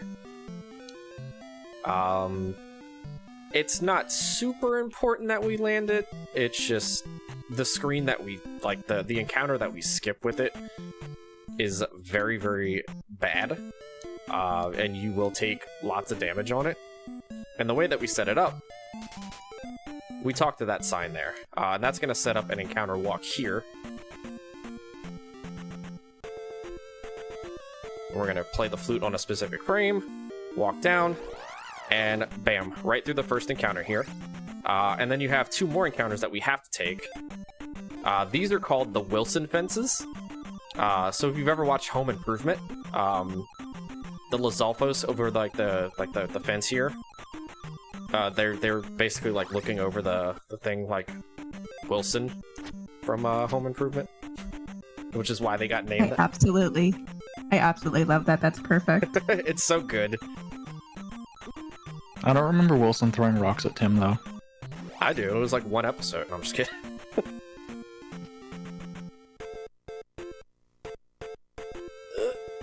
Okay, maybe. Alright, yeah, we're fine. Unless... Nah, yeah, we're fine.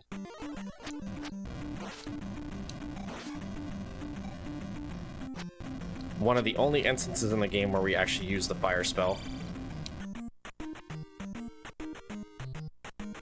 Do a little wiggle there. Just kidding. That Lizalfos is cheating. My game was live patched.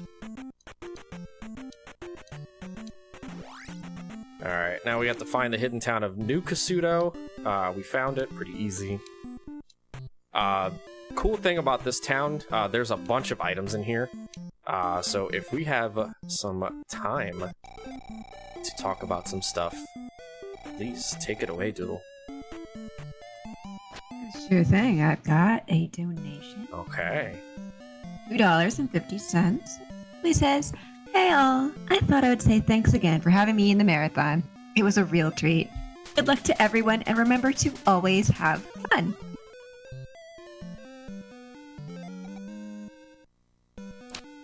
Chat, the only thing I have to ask you is, do you know the magic words? Because you have to spell this spell in order to progress to get the any key. So I'm going to need y'all in chat or in a donation, please spell the spell for me so we can finally spell our way out of this spell in town.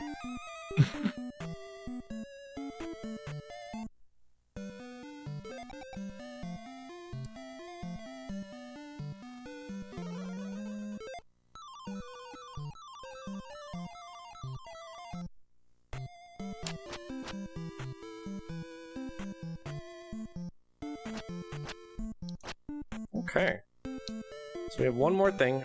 This town has a requirement of having 7 magic jars in order to talk to this NPC at the front. When you have 7 magic jars, she says, "I can help you, please follow me," or something of that nature. And she brings us to a magic jar. So it's kind of like, you have to have all the magic jars to get this magic jar. That's a pretty good reward. Yeah. Kinda. I know you have all this magic, and it's cool that you have all this magic, but here, have some more magic. I think I've seen like a TV show based off of that.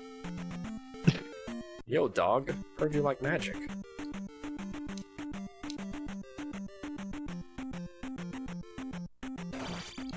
Alright, that guy got obliterated. He just jumped into it. He was just like, what's up? And then just was gone. Alright, we're gonna wait just a little bit on that screen, just to kind of set up a walk here, hopefully. And it didn't work, because I didn't stop on the right tile. Go me! So now we have to play this. Okay, not even close.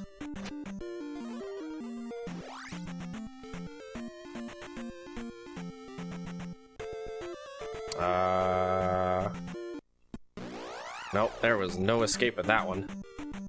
That one was doomed from the start. Okay, Palace 6!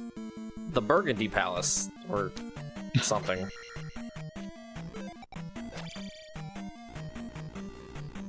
This is probably my favorite palace in this entire run. There's a lot of tech that goes on in this palace, from damage boosts to just like really cool things like destroying that Doom Knocker there. This is one of the instances of a damage boost here. Normally you can't, like, if you have to jump on like the very edge of a jump there to make a 4-tile jump, by taking a damage boost over that pit, it just guarantees us over there. You have the Wizrobe party room here, as we call it, and then my favorite room in this entire run. By breaking that one block, it sticks that bubble in there and traps them forever. Otherwise, that bubble will just follow you around and just like relentlessly like bother you. This room is very, very unique in a sense to where there's a 4-tile hidden like hole there, and if you fall in it, you lose like 45 seconds. And then we get to see another boss, but this time this boss is going to go down a lot faster.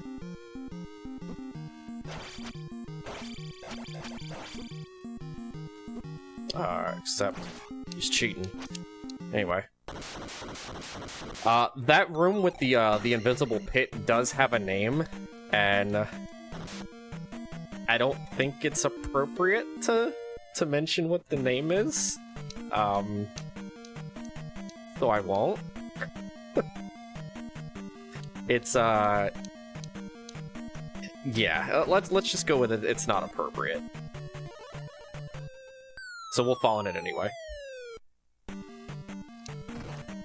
We're not supposed to, but we're gonna fall in it anyway. Oh, I was hoping for a jar. Excuse me. And the reason you don't want to fall down here is just the sheer amount of enemies and Wizrobes down here.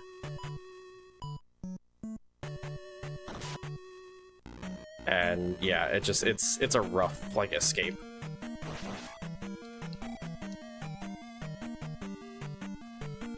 That's an instance of, like, barely making a 4-tile jump there.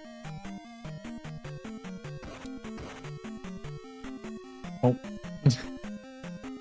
That poor bubble is just doomed to just, like, bounce around, like, that one, like, section there for the rest of their life.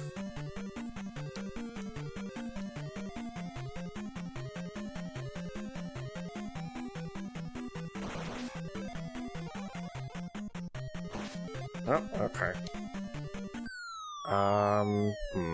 All right, we're gonna play the 50-50 game here. I'm gonna re-fall down all these so I can try and get a jar from that. So get your wheeze out. Nice. Oh, we need fire actually. Whee! If you fall long enough, you'll just wrap around. And then walk on the ceiling. You can walk on the ceiling without falling.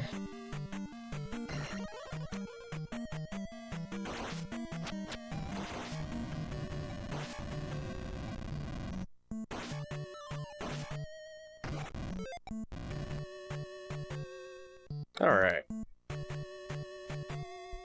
I'm at that point right now where we don't want to, like, die, because I only have one spare life, and I don't want to go into GP or Valley of Death with 1 life. It's, not ideal. Not fun.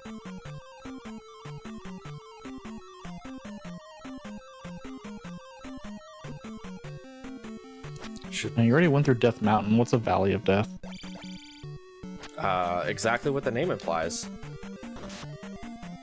It's just a bunch of resets and dead runs.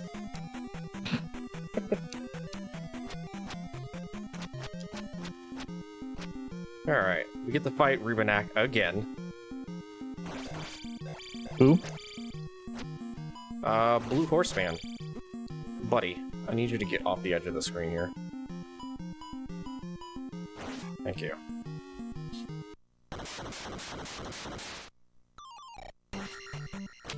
Alright, so this next boss, I will say, blink and you will probably miss this boss, because we're going to be using the jackhammer on this boss, and you probably see this boss for about all of 2 seconds.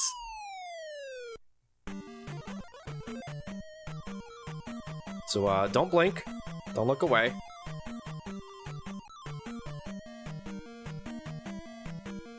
As long as we don't lose any frames on the screen, we will get this boss to spawn right here. And that's Barba.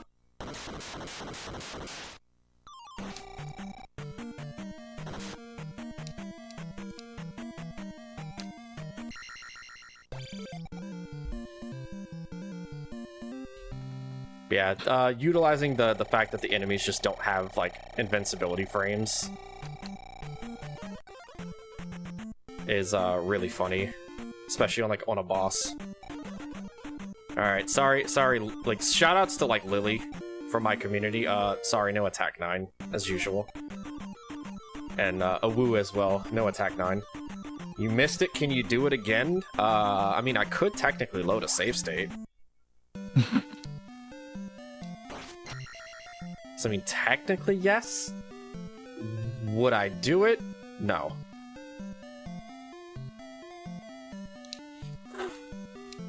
This town seems more dangerous than the other ones. Yeah, so this is Old Kasuto. It got destroyed, so they, instead of trying to, like, fix it up, they were just like, hey, you know what, I'm just gonna build a new town. And we're gonna name it New Kasuto. And we're gonna hide it in a forest. Well, that guy didn't leave. It's because he knows thunder. He just destroys things. That's only 70% accurate, though. That's the wrong genre, I think. It's also raining, so it's 100% accurate. Normal safe strats here are to just ferry the bridges. But I like showing these off without ferry, because it's cooler to do. Alright, we're gonna do 1 stab here. That's gonna set up this encounter here. Except I messed it up, so I gotta walk forward, move the screen just a little bit. Alright, we're gonna re-life up here. And we're gonna grab this. If I don't move that screen with the MOAs on it, you actually... Oh, nice. Okay. Alright, I guess my A button just doesn't want to work there. Alright, so guess we're doing Valley of Death with 1 life. You only need one. Yeah, if you don't move that screen, you run the risk of despawning the red jar there. Which we don't want to do, because we need it.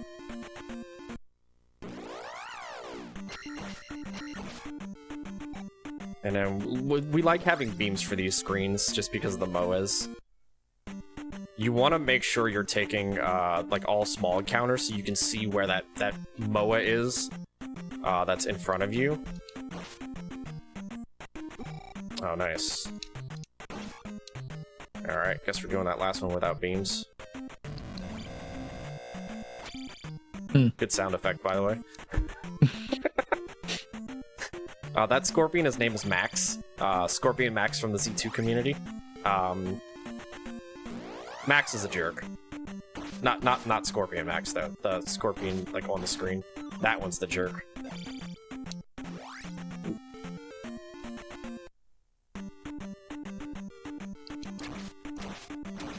Alright, kill that one.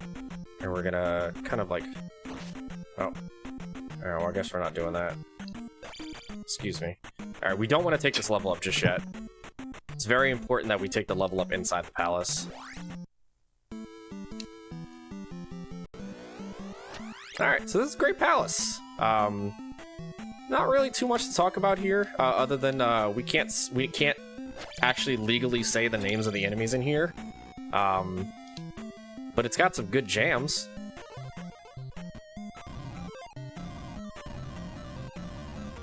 That's a bird.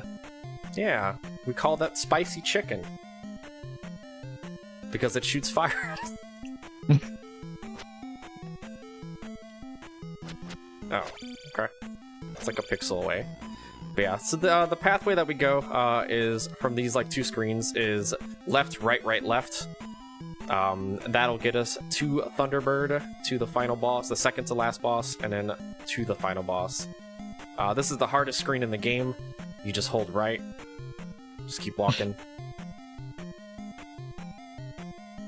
You have some more spicy chickens. Oh, okay. Oh, you're gonna be like that, huh? You have a house. Alright, buddy, I need you to, like, thank you.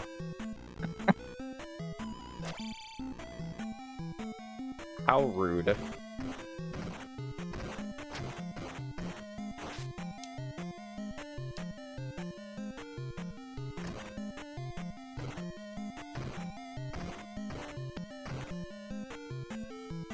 I'm gonna pop in for a really quick second. Sure. We're getting. I've been told we're getting close to the end of this round. Yes. We are, yes. All right. That means there's not too much time left to pick the name linked to the past file name. Currently, we have Alan in first, and we have the katakana for Wake as the second name. So if you want to change it from something else, you've got too much time to do it. And if you're putting your donations in, so put your donations in towards the Zelda cat outfit. So cute. If you want to see it, social media, so check it out. It's super cute.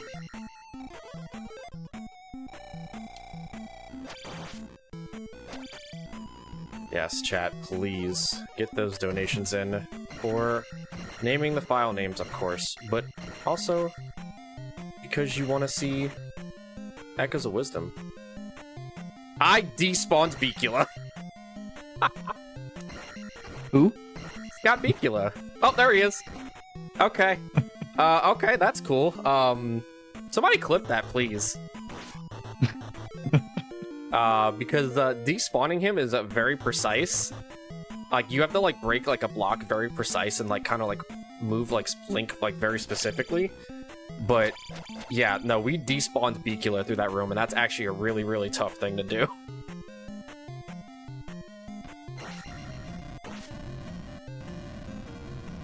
Alright, so we're going to be trying to use no magic on our entire trek here through.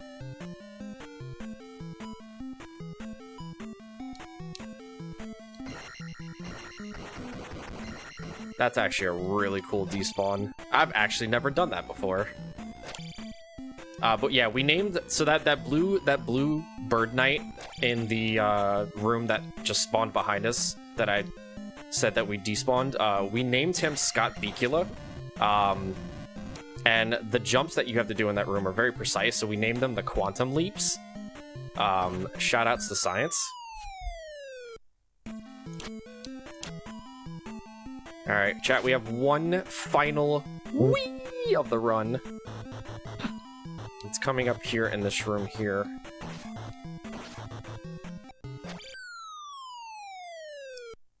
That is the last wee that we're gonna ever get. Ever. Ever? Yeah. Alright, so we're gonna cast Jump, Shield, and Reflect. Reflect shrinks Link's hitbox. And we have to cast Thunder on this boss in order to basically drop its invincibility shields. And then we have to aim for that little white gem on its forehead. And that is Thunderbird. And now we get to fight the final boss here. Me. I'm the final boss. The old man? It's me. How dare you? It's me.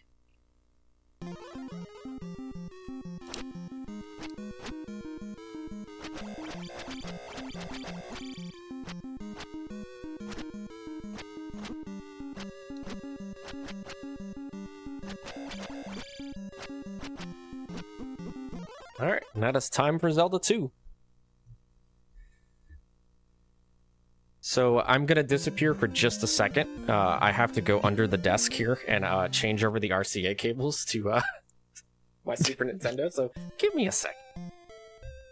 I'm gonna throw the Nintendo in the trash. Sure.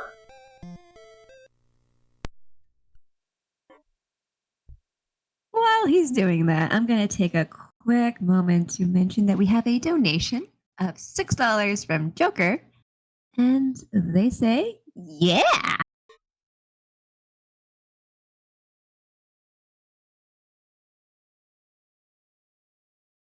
Promise you everything is fine, chat. Don't worry.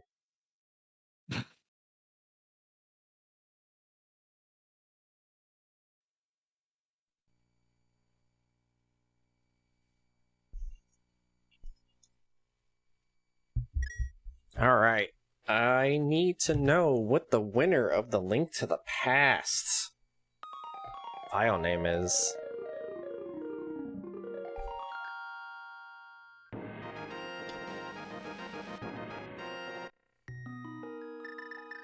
What do we Let me check. Sure.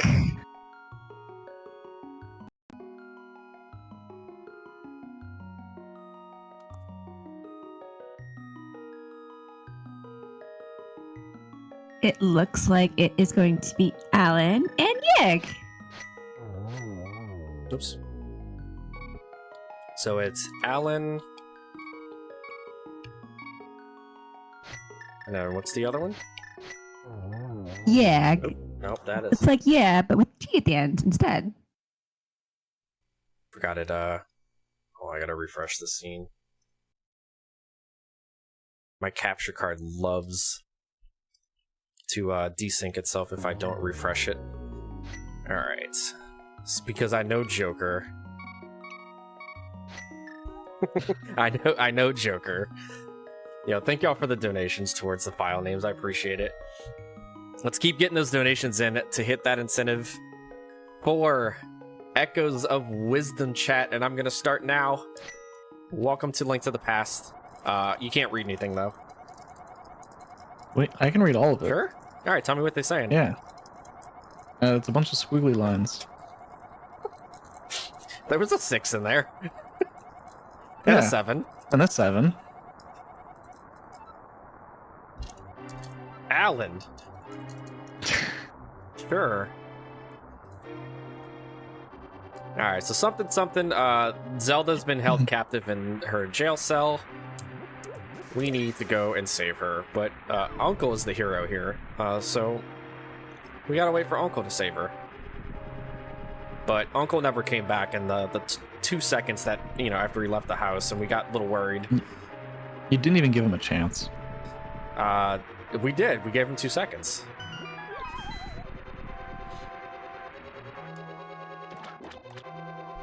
All right, well, Uncle failed. He couldn't even make it through the hole in the sewers here. There's no one even here. Yeah, I mean, they left them.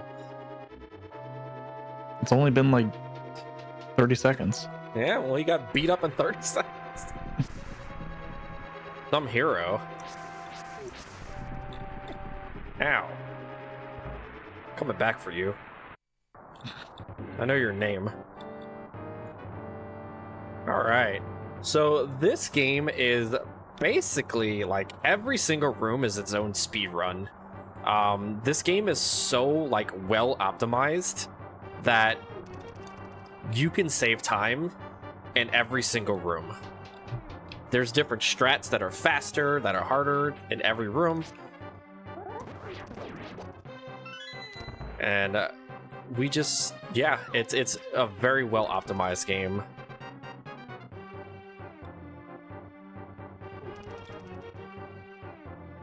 Lots of precise walking. There's like a lot of like strats, like with how like Link walks, and he walks very weird, moving up and down. He walks 1 pixel and then 2 pixels, which is really weird. But we can utilize that information to do something that saves, I think it saves like 10 seconds over the entire run. So like you don't really do it at like a medium level. And it also it puts a lot of stress and like potential damage on your controller. But kind of like how Super Metroid has like the L and R pumping. You can actually press the direction into like walking into like a wall, and it's what we call, you know, pumping into the wall, which pushes Link forward pixels as he walks. So like right here, if I mash up, it'll move Link a little bit, like it'll move Link 1 pixel forward every single time I press up, and it saves little tiny bits over every single room.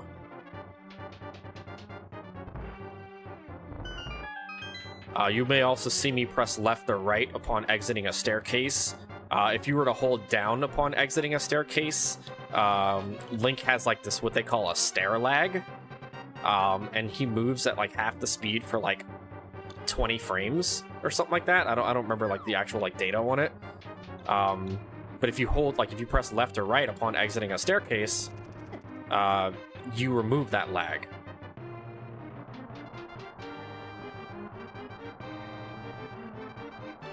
There's a lot to this entire run. I am getting like annihilated by these guards.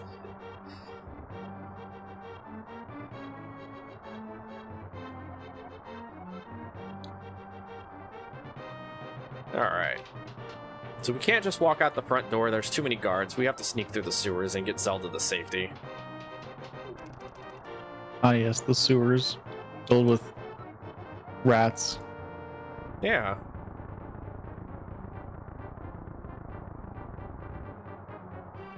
And snakes. And bats. Yeah.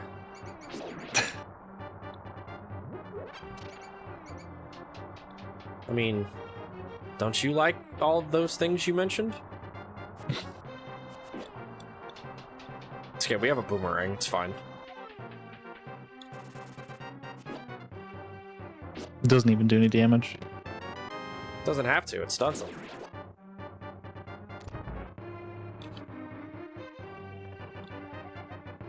So Phantom, you've run this game before, right? Sort of. I got like a 151 and then stopped, so it's fine. It's a pretty rough run. It's definitely on like the higher list of like it's not as like skillful as like Super Metroid type runs with like a lot of movement tech, But it's up there if you want to push for like a top 10 time. If you hold right out of this doorway, it skips one dialogue box there. Something I didn't know about until I started speedrunning this game. I guess the dialogue box trigger there is just a little bit more to the south. Alright, so we get Zelda to safety. And then some exclamation marks and some ellipsis. A 1. In like every good game, every single button is advancing text. Is that like a... Are you making fun of like a certain game? I mean, there's like a few games that don't do that, but... Looking at you, SMRPG.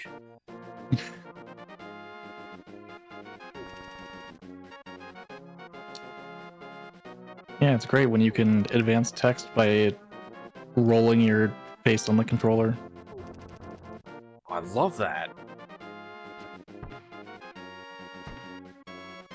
Alright, so we're just gonna walk straight to the next dungeon while avoiding Octoroks. And yeah, so I mean, if we have any cool things to talk about, Doodle, please let us know. Cool things to talk about? I do have cool things to talk about. I'd love to talk about the Prevent-A-Thon workshop. It's a free workshop that educates and empowers adults to take action and help prevent and respond to child sexual abuse. The evidence-based education workshop was developed by researchers at the University of Alberta, and research shows it significantly improves attitudes, knowledge, and behavior. The Prevent-A-Thon workshop offers hope to help prevent child sexual abuse. This hope comes from the knowledge that adults who take it can become more supportive of children and begin using more behaviors that are believed to reduce children's vulnerability to sexual abuse. The Prevent-A-Thon workshop educates adults to take action through gaining knowledge to help prevent and respond to child sexual abuse. Individuals can attend workshops in communities across Canada where it is offered. Take the workshop online via Zoom from your home or workplace, or book a facilitator to come to your location to host a workshop for your group. Learn more at https:/littlewarriors.ca/prevent-it or type prevent in the chat. Thank you so much for that. Alright, Eastern Palace, lots of little micro movements. You may have seen me throw pots at nothing. There's a couple predetermined, they're like the Stalfos in there are predetermined, and you don't actually have to destroy all of the Stalfos in that room. Just the 2 before they spawn will actually tell the game, hey, the enemies are gone, open the door. So with a couple of precise pot throws, we are able to just kind of open the door and not have to worry about that third Stalfos spawn. We take a damage boost there to grab that switch and grab the big key rather than clearing out the entire room of enemies. And we need that big key to open this chest here and this door coming up, and we're going to be picking up the bow. And unlike Zelda 1, we're going to be using this bow pretty early. Because we don't have to pay for arrows. The economy's not too much it's not too much in shambles. Yet.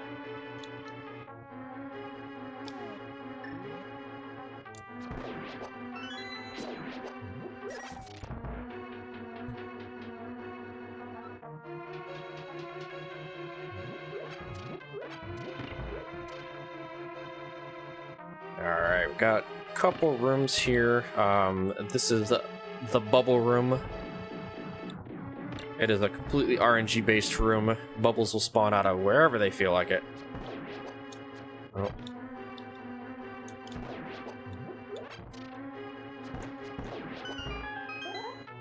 Those red Igors can only be taken down by arrows.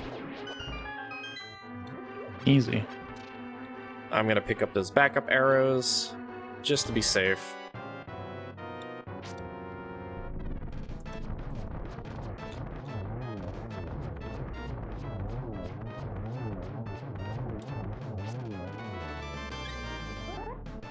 Alright, so when's the boss fight?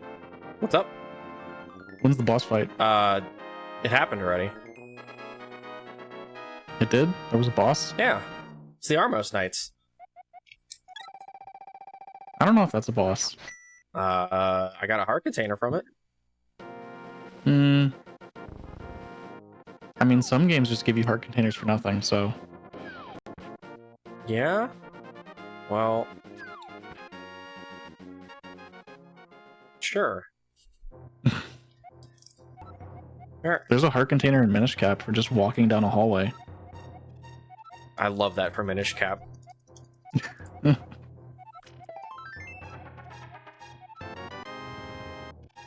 Alright, we got the boots here.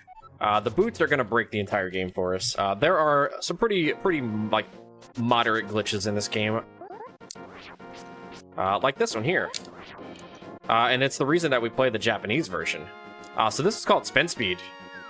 By charging up, so you have to have the boots for it, that is a requirement. By charging up a spin attack and kind of sliding your thumb from the B to the A button after you release the spin attack, you set Link in a state where he has that, pretty much that like that boots dash charge.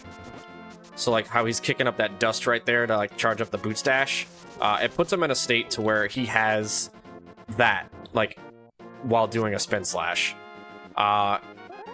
And when you do that, and then you walk on like a ladder or a staircase, it says, hey, the game's like, hey, you're dashing, even though you're not actually dashing. So then you're therefore able to just kind of move around freely in speed mode, basically, until the end of the screen.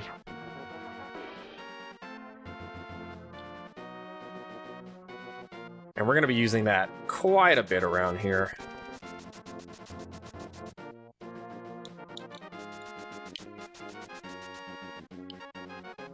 Alright, so we picked up that book there. That book is going to come in handy for entering the next dungeon. We actually need that to get into Desert Palace. Need to be able to read. I mean, I guess. The book is called How to Read Japanese, but it's displayed in Japanese, so it's not really a good book.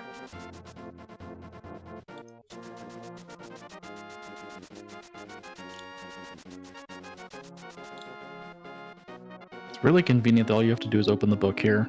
Yeah. You open the book and then it just starts just like praying. But now you can't leave. Sure I can. Alright, Desert Palace. There are a few arrow pickups that we're going to pick up for the boss here. We also dash through that enemy to store a drop. Drop that we don't really need, but it's kind of like a backup like 5 rupee. In this game, enemies have their own drop table, just kind of like how Zelda 1 works. But dashing through enemies, and like if your dash like with the sword kills the enemy, like during the dash through it, it actually does not like increment the counter on the drops. And you're able to basically store a drop for later when you know, remove an enemy from that drop table later. And you'll see me dash through a couple of enemies in Aghanim's Tower a little bit later. And I don't know how. I was just told, hey, this dash through enemies does this. We're gonna dash through two knights in Aghanim's Tower, and it stores a ferry all the way to Turtle Rock from the Pokies. I don't know how, I don't ask questions. I push the buttons on the controller. I just know that dashing through those 2 specific nights will store a fairy for pretty much the final, like the second to last dungeon of the game.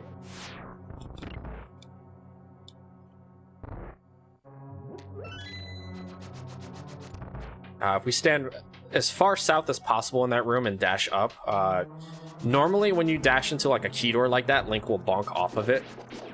But if you're fully far all the way down, you can actually dash through the door, like opening, and just kind of keep going. This one, if you bonk the torch there while dashing up, you can key dash it.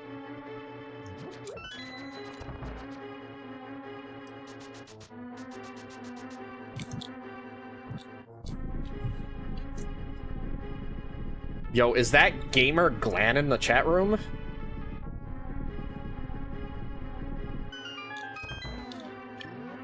Alright. This is probably the worst boss in the entire game.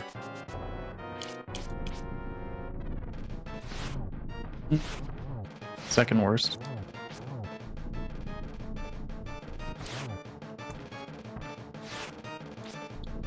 Nice. Great spawns here.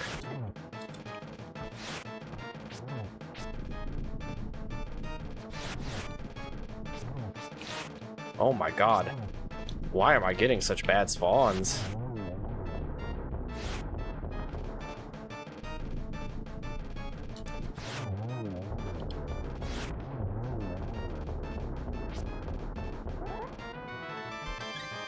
That was some pretty bad spawns from Landmola.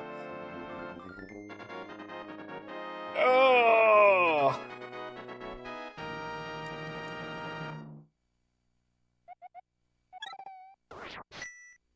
Okay. It's fine, because now we get to go to Death Mountain. But we have to do it in a way that we don't save quit. Oh, that's not the way I told you to slash, but alright. So we're gonna cheat. Video game folks that don't like cheating, look away, because we're gonna be cheating. And you can't stop me.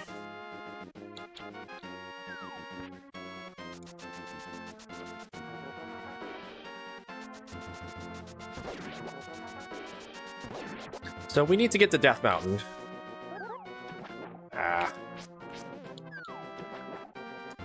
So we need to trick the game into thinking that we have the flippers. And by doing that, so if we jump into the water and hit the screen transition on the same frame, the game just decides that it's not going to check for Link having the flippers. Because we're in the water and we move to another screen. So the game is like, hey, Link has the flippers. Well, Link can swim now. So we do what we call fake flippers there, in order to hit that whirlpool to warp all the way back up to the north side of the overworld to get to Death Mountain faster.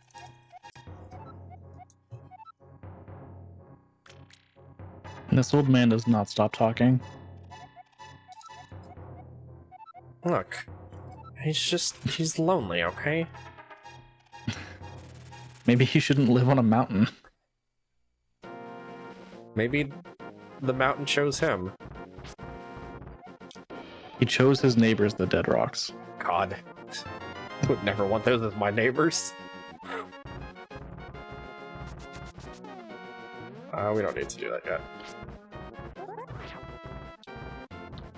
Don't you do it. Okay.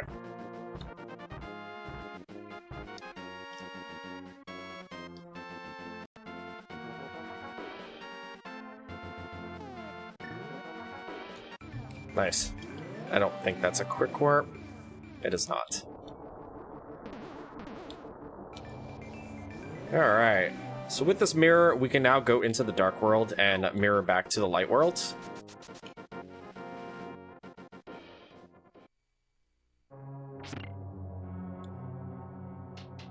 And that gets us up here to the Tower of Hera. But we went to the dark world, but we realized that we can't actually maintain our human form in the dark world.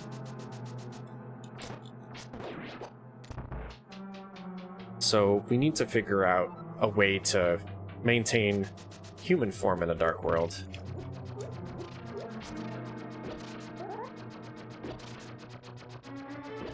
So we need to do this tower first.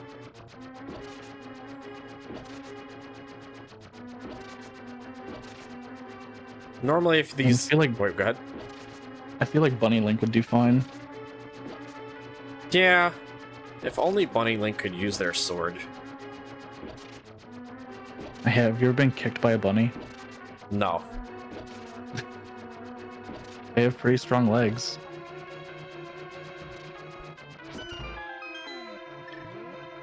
He could learn. Ow.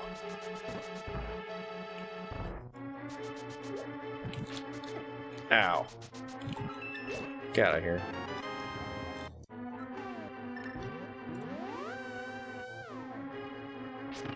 Alright, so coming up here, we have a bomb jump that we're going to be doing. And if we miss the bomb jump, we lose like 50 seconds. So let's hope I don't mess this up because I've been messing it up a lot in practice.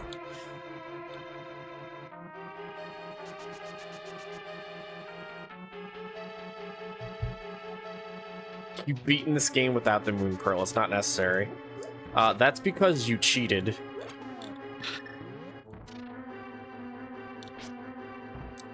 But wait a minute, you cheated earlier. Doesn't that count? No comment. Plead the fifth. Alright, we didn't mess up the bomb jump. Run isn't doomed.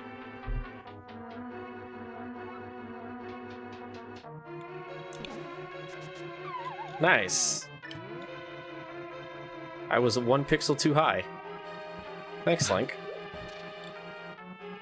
Thankfully that drop isn't that bad. If it's cheating... Not the worst one. You know what? We'll just walk this way. You know what? Just for existing, you're going down the hole too. Cheating, why is it in the game? Good point. Alright. It's a hamburger. Alright, Mulder, I'm gonna need you to...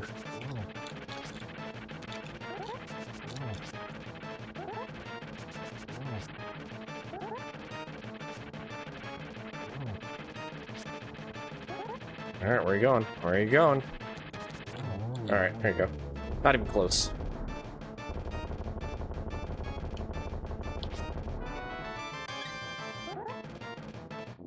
If you fall down the center hole there, it brings you all the way to the very start, like the start of the dungeon. And it's a pretty detrimental fall.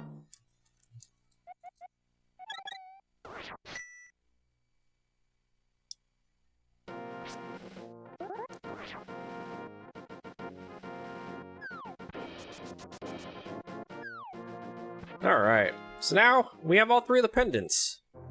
And all 3 of We can beat the game. Yeah. So we need to go and pull the Master Sword. But we also have to do something really quick here. We need money. So we're gonna pull this tree right here. And we're gonna pick up $20. Just like, you know, chat. Should donate. Unlock Echoes of Wisdom. Speaking of that, we have $180.50 left towards that. And for unlocking the cat quest, we have $507.50 left. Which, if you're in the US, that would be $365 for the cat and $130 to unlock Echoes of Wisdom. We don't have that much time left, so you want to get that in pretty soon. Come on, chat. We want cats. We want Echoes of Wisdom. Go for it. Alright. I can't believe this game ripped off Hamtaro Ham Heartbreak, placing the 3 gems to pull the sword out of the pedestal. I can't believe Alan Wake is the wielder of the Master Sword. So I did some specific dashes through, like, enemies. So after that first tree pull, We need to kill exactly 4 enemies without taking any damage. That's going to set up a second tree pull that we're going to be doing here for some more money. Alright, that's fine. So we're going to kill that guy. And then we're going to do this tree pull, and we're going to get $80. And now we have enough money.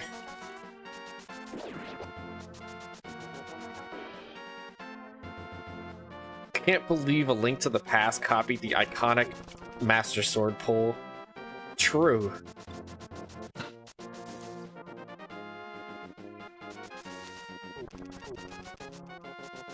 I knew that was gonna happen.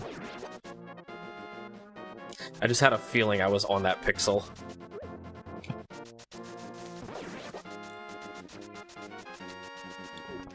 This game is really funny sometimes with grass. Yeah, grass, like, if you dash, like, nice. If you dash, like, on the middle tile of grass, the grass is a solid concrete wall. Any other pixels? Yeah, you just dash right through, it's fine.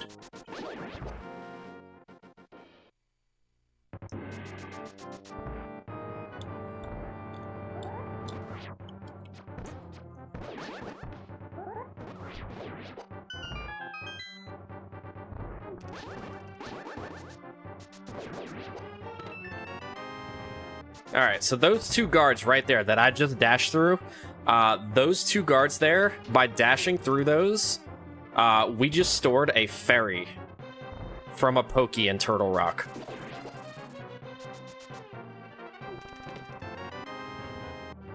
Video games, by the way. Logical.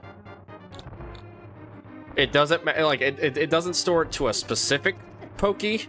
It just stores it to a Pokey in Turtle Rock.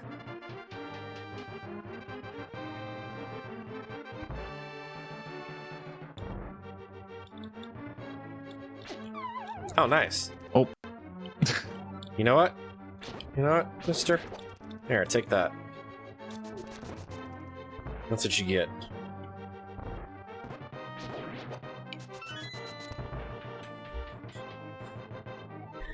Chat, we're so close to this Echoes of Wisdom milestone. So close. Not to mention, I checked out that picture of Oh god. Zelda in the cat costume. It is so cute. Come on, chat. Money in towards it. It is adorable. You want to see it. I'm gonna...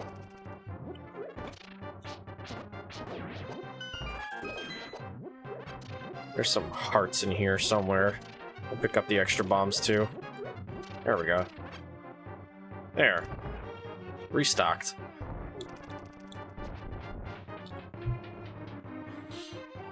Taking a little bit more damage than I feel comfortable with fighting Aghanim with.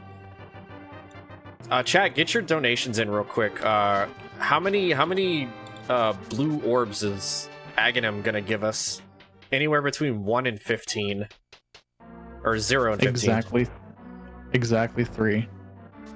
Oh, you just want me to be minorly inconvenienced, I see.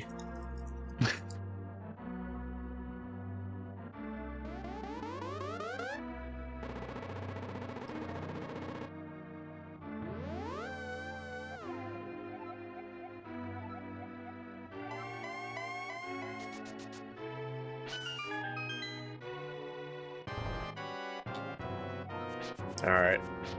So the first one is always guaranteed a orb. We're gonna assault him with some boomerangs.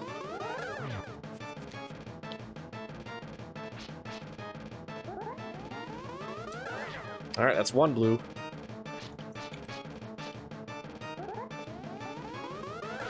Two of them.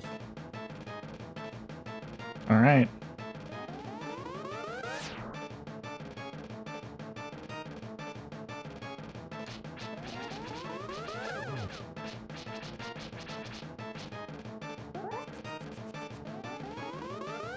There's 3.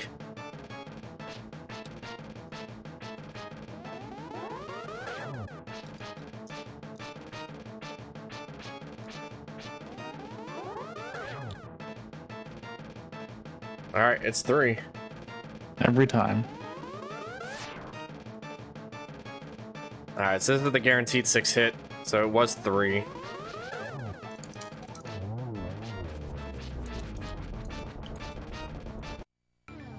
Alright, we are going to the Dark World.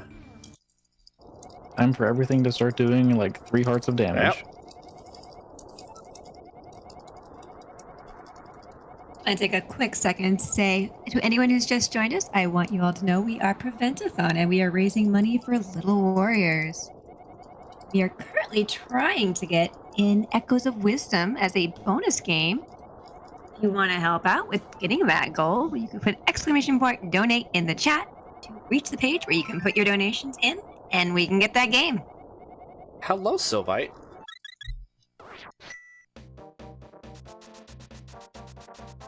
Also, probably one of the best tracks in, like, retro Zelda history here. The Dark World overworld theme.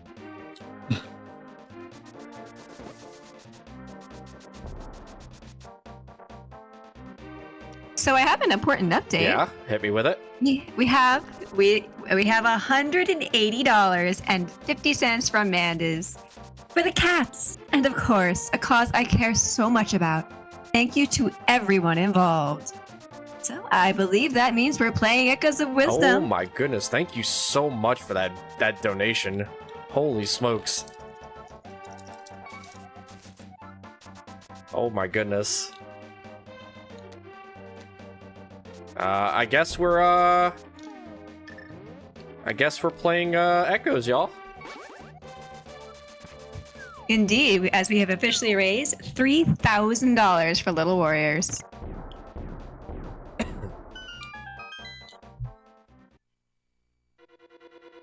My goodness, I am so thankful for all the support tonight, y'all. Appreciate it so much.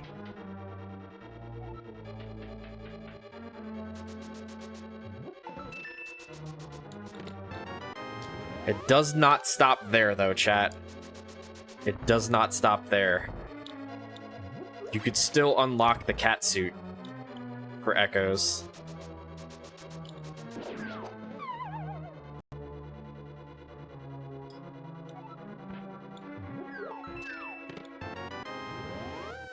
Alright, so very weird routing through this dungeon. There's actually a few ways you can go through this dungeon. I just do the normal way. There's another way you can go that saves a couple of mirrors back to the start of the dungeon, but it also involves you knowing how to hover, which I don't. Just press the D-pad. Yeah. Sure.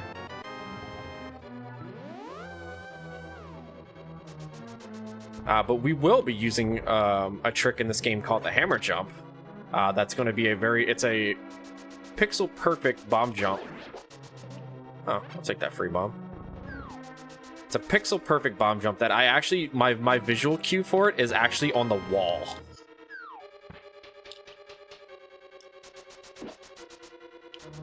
So I'm going to be using a lot of pause buffers here.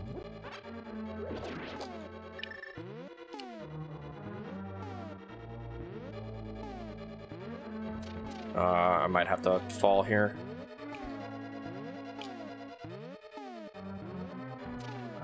Yeah, alright, we're gonna have to reset it.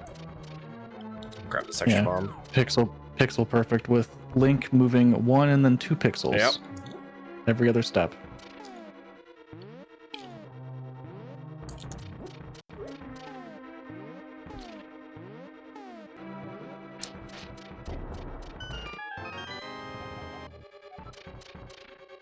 So by aligning yourself on that specific pixel, the bomb will damage boost you across, and since that ledge doesn't have like a hitbox on the bottom side of it, you can just walk through it as you damage boost up, and just grab the hammer without having actually to like waste a key and go through like the dark rooms and stuff like that. But I utilize, there's like the little shield like looking icons on the wall, like at the very top side of that wall. I use those as like a visual cue.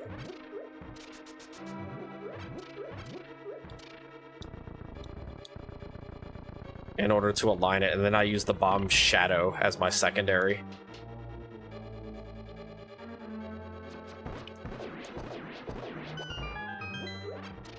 No arrow drops.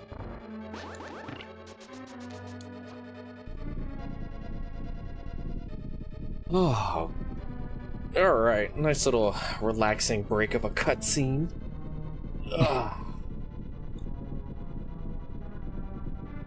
This long hallway. You know, they could have just probably put the stairs like at least like 20 feet closer, and it would have been fine. But Ganon has to be extra.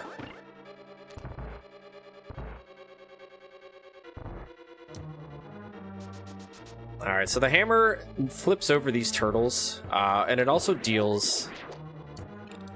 I think, what is it? 4 damage? I forget the actual damage values of it. I don't remember if the swords do 1, 2, 3, and 4, or if it's 1, 2, 4, and 6, or 8.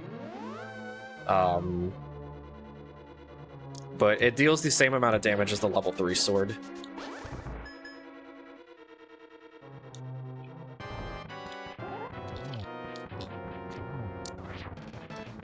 Alright, so we're going to put ourselves in the spin speed state. It gives our hammer a larger hitbox here, which will allow us to step inside Helmasaur King's hitbox here and smash his face in with the hammer. We're going to hold... And he didn't even attack. We're going to hold the wall here. Link's shield actually counts as a sprite in this game. So by removing the shield from the screen while the explosions are going off, it actually reduces the lag.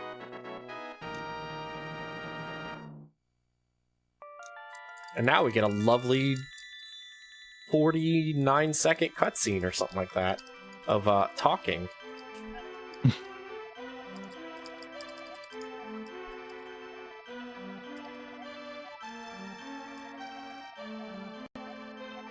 And she has a lot to say.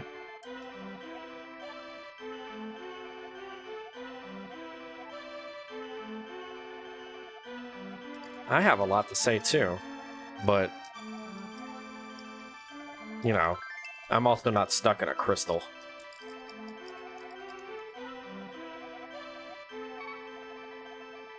Yeah, how long has she been in the crystal?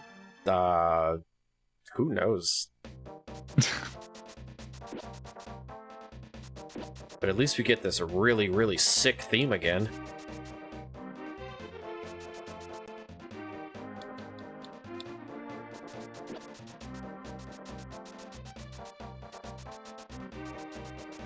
Alright, some little precise dashes here. Nice little movement. Avoid the murder dactyl there. Alright, so you want to move down a little bit here. Give me enough room there to kind of item dash there. So that's also a trick that's exclusive to the Japanese 1.0 version. That's called item dashing. So if you press the item button, the Y button, on the same frame as the dash button, it puts Link in a state to where Link just uses the item and dashes at the same time. And you could do stuff like that with like hammer pegs, so you could just dash through them. And, you know, not have to wait for the time of hitting them and moving.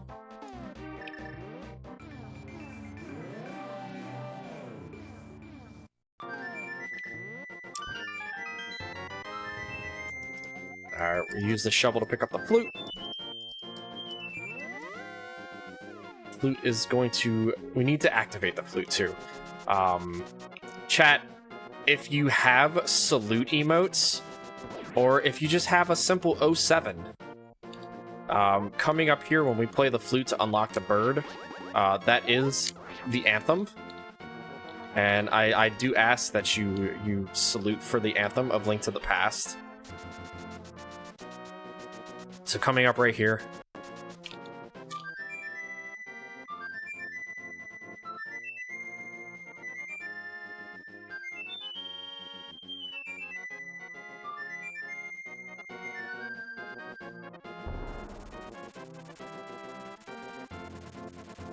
Thank you, chat. Appreciate you.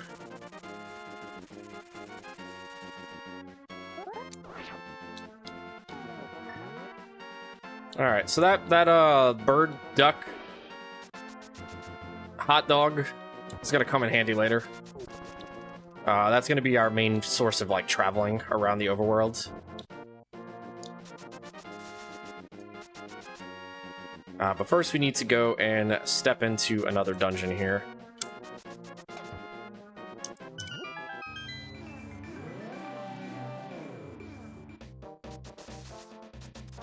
Oh. Didn't happen. What happened? What? I was waiting for the skull in the grass. Oh, no, it's coming later. That'll be in Skull Woods. I always bunk in Skull Woods to that skull. But there's so much more grass right there. Alright. Thieves Town. We are doing dungeons out of order. Oh, no, well, I didn't need to go that high. We're doing dungeons out of a pretty big order here. Technically, we're supposed to go to Swamp Palace next to pick up the hookshot. We're actually not going to be doing that right now. That's way later. We're going to come over here. We're doing Thieves Town next because we need the hammer to access this place. Which is why we don't do it first.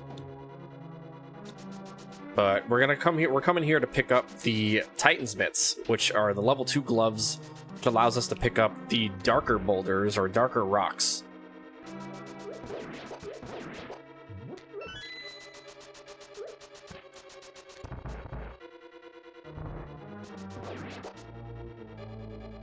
So we're gonna be going through here a little bit.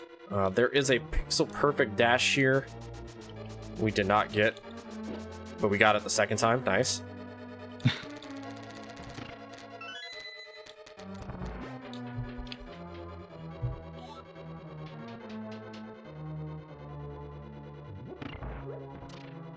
How much do we have left on the incentive for the cat suit? Let me check. I believe we have $327 left. Okay. Chad, I believe in y'all. I have the utmost belief that we can make it to Cat Zelda for Echoes of Wisdom.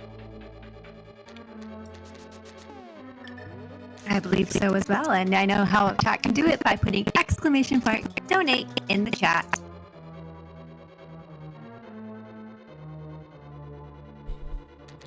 We're able to get it about an hour into the run, and it's a 2-hour run. So you get over an hour-ish of Cat Zelda. It's so cute. If you haven't seen the picture on social media chat, you do want to head over and check it out, and then you'll see just how cute it is and why you need to put your donations in right now so we can get that cat outfit. It is so cute. You don't want to miss it. I don't want to miss it. Come on, chat. Oh, nice. You already saved the maiden. They didn't even put her in a crystal. Yeah, we did it. Beat the dungeon.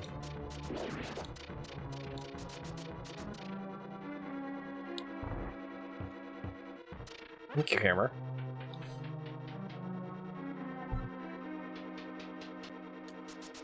Oh, that didn't work out.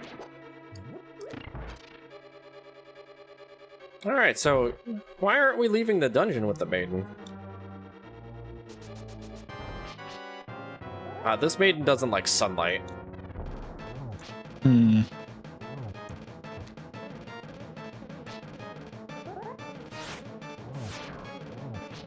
I mean, neither do I, but I don't do this. I do. So fun fact about that fight. This fight, as long as you don't fall off the pathway, like of hitting like blind there, this fight is 100% scripted. Blind will do the same thing every single time, as long as you are hitting blind in the same spots.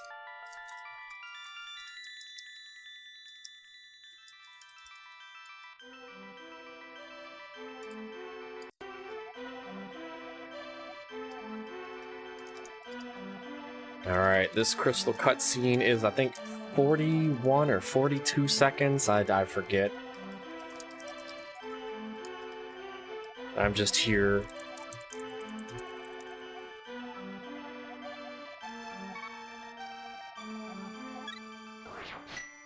mashing.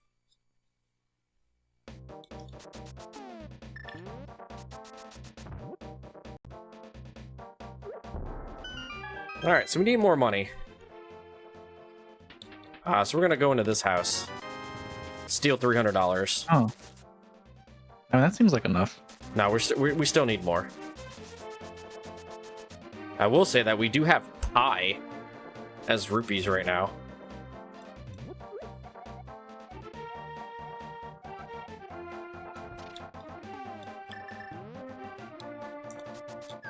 Hello, controller? I pressed right. Okay.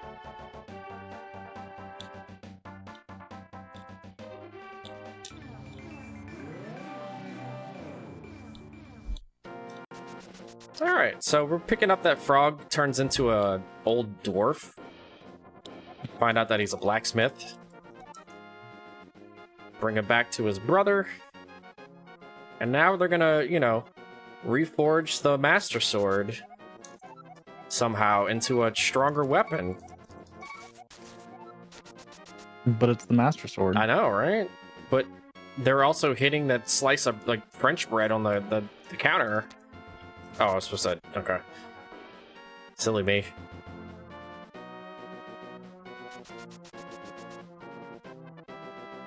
I went autopilot thinking I was playing rando.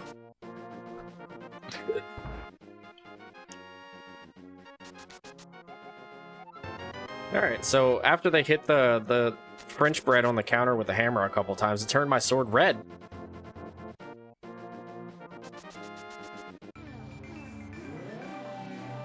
Now it's just a giant Cheeto. Yo, I love Cheetos. Especially the hot Cheetos. Alright, so we still need some more money, so we're gonna go into this chouse and steal $300 more. What could you possibly need that much money for? Donating. That's right, you could donate that right now. Donating to Little Warriors, of course.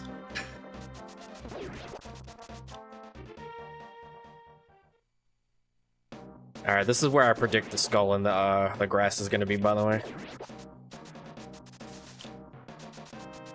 That's a fairy. It's coming, don't worry.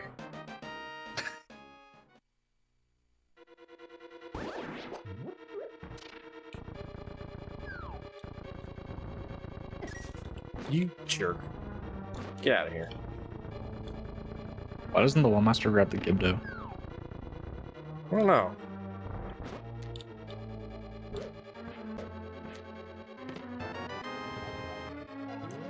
Alright, need to do another bomb jump here.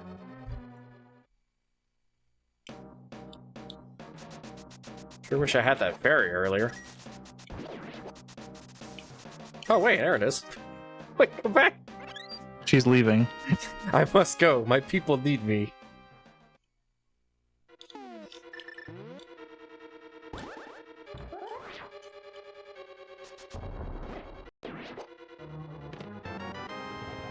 Pick up the fire rod.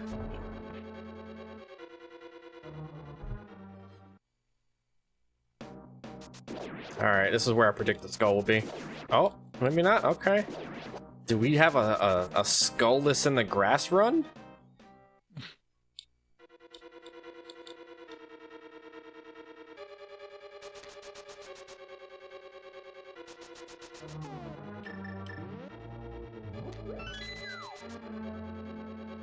Okay.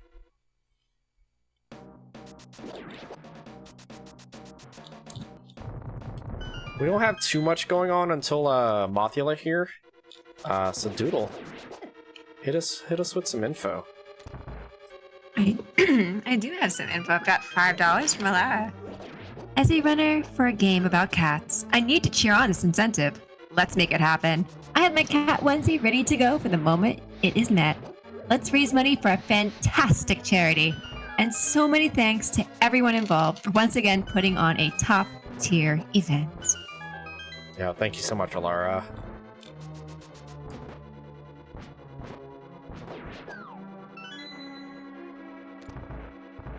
Alright, we should still have enough time to do this.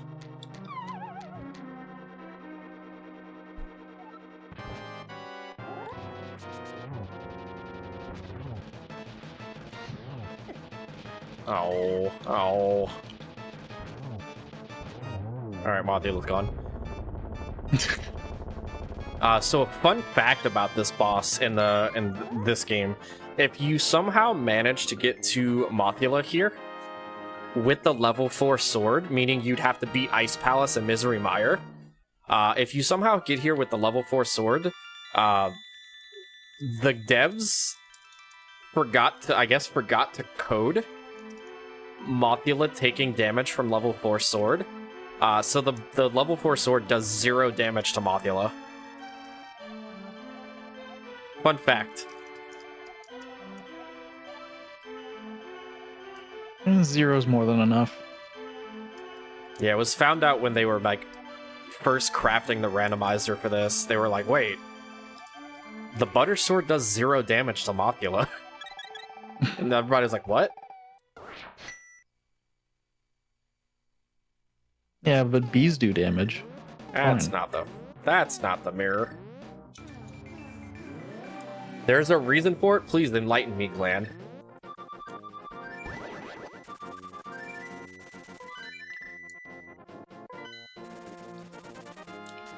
Glenn knows a lot of this stuff too. He knows like 2 things about this game. He's pretty good.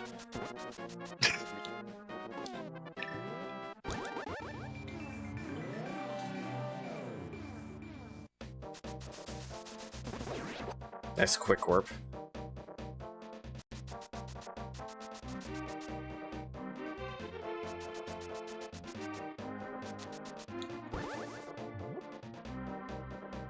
Alright.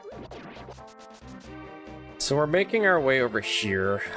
Please don't get me subpixeled. Alright, good. There's a 50-50 chance of you getting subpixeled there, and that little I forget what that thing's called. Has a chance to hit you.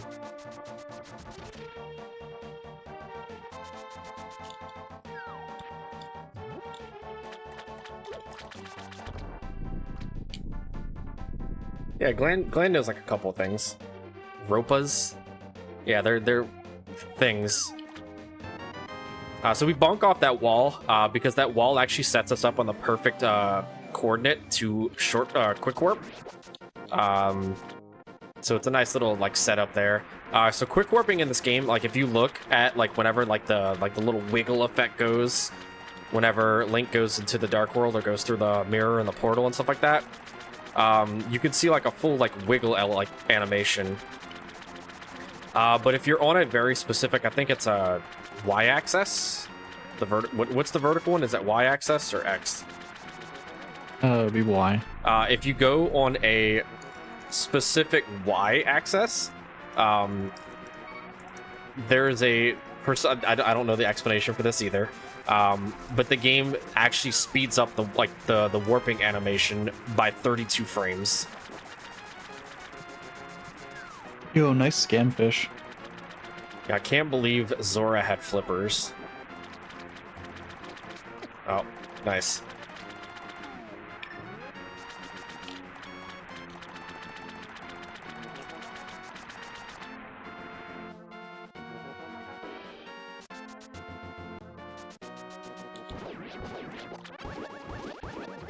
Oh. Okay. Guess I just take damage for free there. Eh.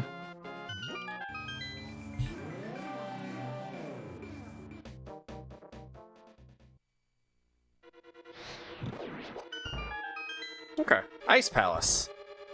No, it's not my house. What do you mean? I live in Louisiana. This is the furthest thing from my house. Just turned the AC on too much.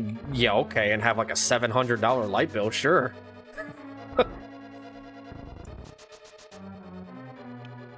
Ice Palace, we utilize a bomb jump in this palace. This is your house? Dang it, Glenn. We utilize some cool tricks in this dungeon, just to speed up the dungeon itself. We don't actually need the item in here. It's just a blue mail. Who needs to take less damage? Okay, bye.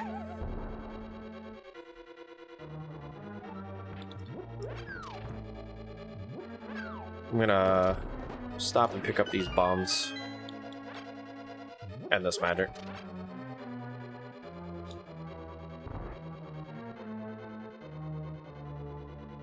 Need to kill this buzz blob here. Let's get a key.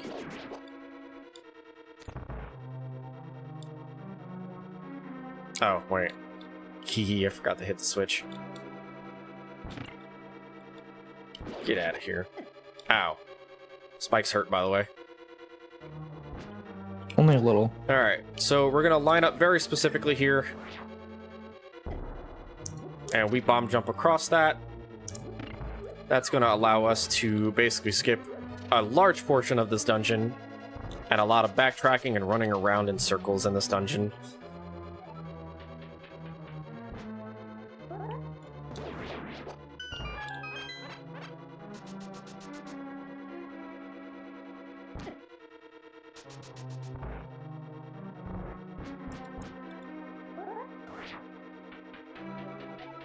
Do a little specific type of spin there, and that actually gets you right through that staircase. Say bye-bye to blue mail. Goodbye. Rip. But yeah, by doing that, it allows us to push that block down without having to go like all the way around the dungeon. So we can just skip like a quarter of the dungeon. And now this boss fight only requires every pixel of magic that we have. Requires 128 magic, and that's what we have max.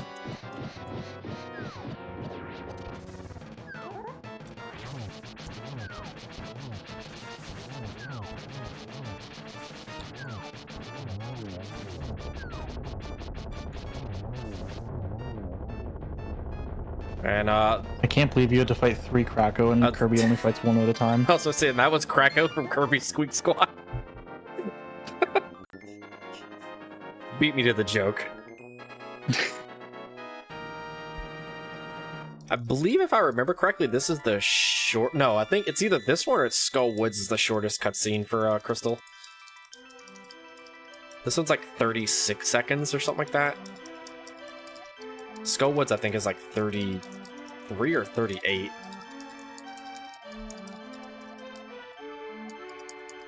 But I understand a little bit of it. She said 7. Thieves is the shortest? Oh. My knowledge on this game is washed.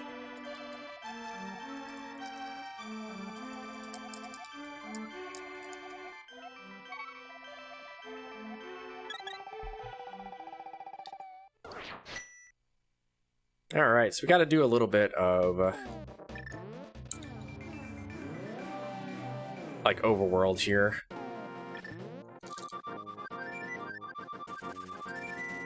We're gonna come up here. We need to pick up the tablet medallion,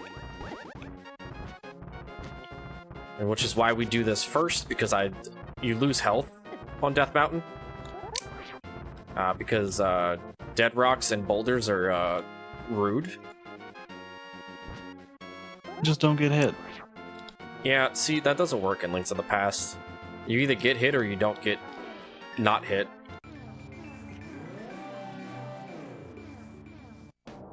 Is there a fairy in one of these? Come on. Well, we got a heart at least. I was gonna say scammed.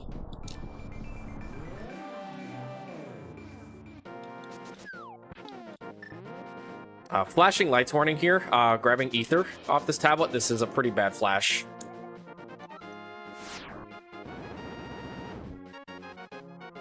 Okay, it is good to look again.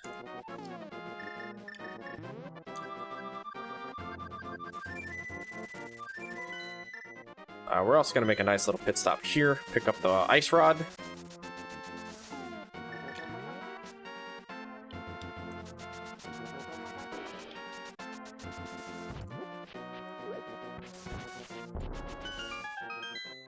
And then we're going to go to the next dungeon, which is the second dungeon we're technically supposed to go to.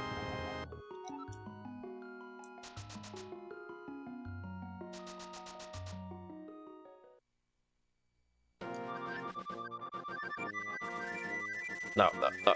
All right, see you later. It's okay. We picked up The plane left without you. we picked up the second taxi. It's fine.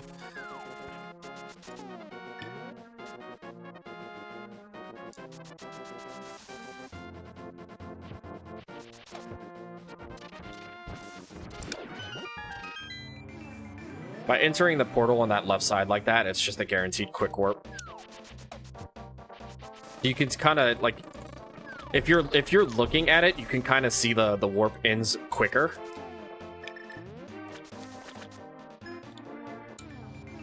So like right here, it's probably going to be a full warp. Oh no, it was a quick warp. All right, just kidding. I was lying. Also, using the mirror when pushing a block actually just makes the block just vanish forever. Like so.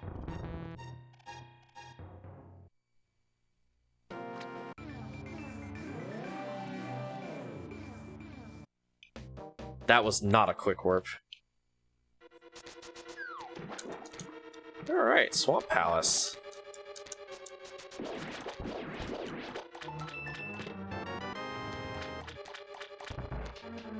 Swamp Palace is a lot of water.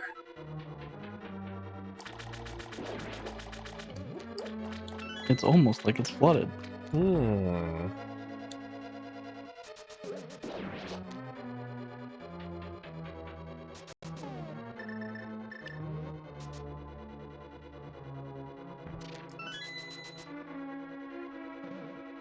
So chat, tell me, in the form of a $5 donation train, tell me your favorite type of cat breed.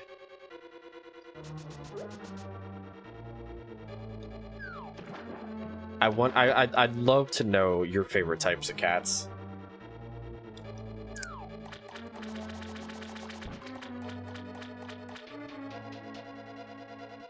I have a fun fact about cats. Hit me with it. You don't have to have a purebred cat to show your cat at a cat show. They actually have a section called household pets. So even your stray tappy cat can be a cat at a show. Nice. I love that.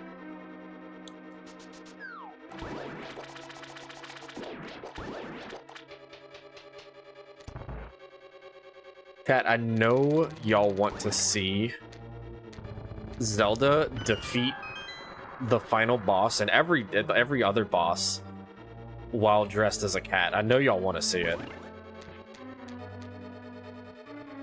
I want to see it too, and we're roughly $322 off from it. So, not too much time left. You really want to get that in because that outfit is utterly adorable.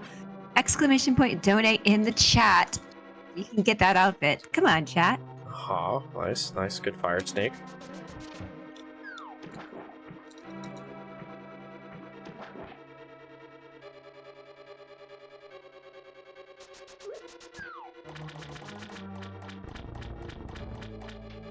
Something, no one checks left side swamp, something, rendo, something.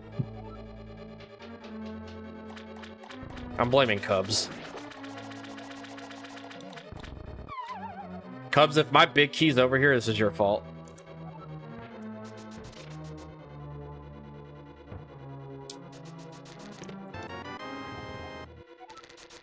Who shuffled this? I can't believe this.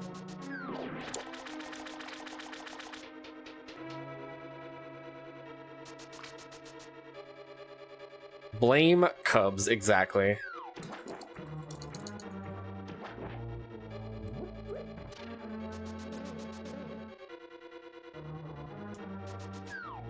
All right.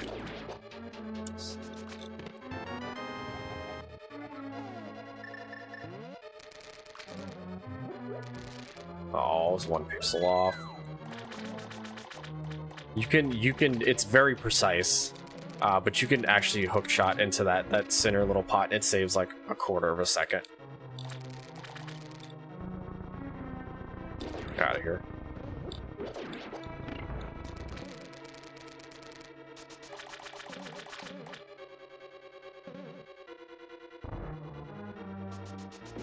suffering from rando brain here because I keep wanting to go and like go into the other room and then like dive her down. And I'm like, wait a minute, that doesn't... No, I can't do that.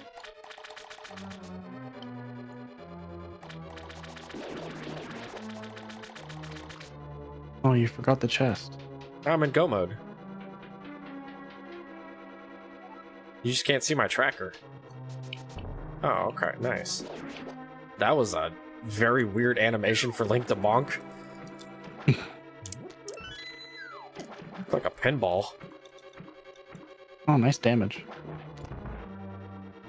Alright, this is probably one of my least favorite fights.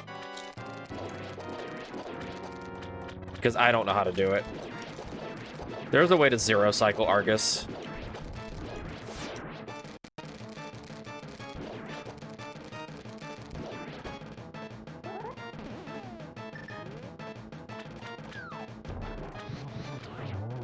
And by zero cycle, I mean he doesn't even spin the eyeballs around him.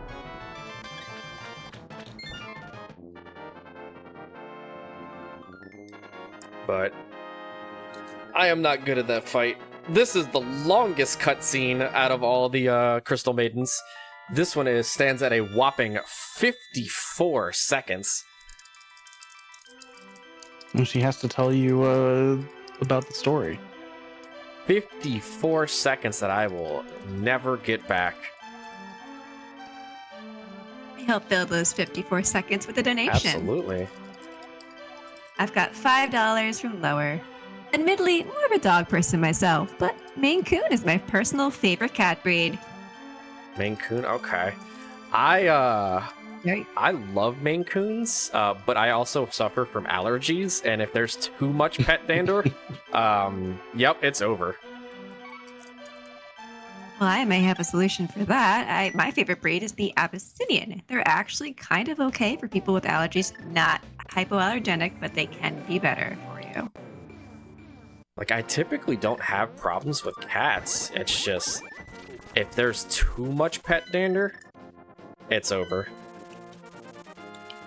I'm gonna redo this. So there's a specific thing that we're doing here. So I'm gonna move downwards immediately, and I'm gonna let the bird there exit the screen like off like its normal path, and that's gonna set up a glitch coming up here called the spooky action glitch. And you'll see that inside this dungeon in particular. I don't know like the full logistics, but like behind like this like explanation of this trick, I just know that before the bird exits the screen, you need to be like a tile down so you can like start the glitch there. And that's gonna basically do some weird and funny things in this dungeon.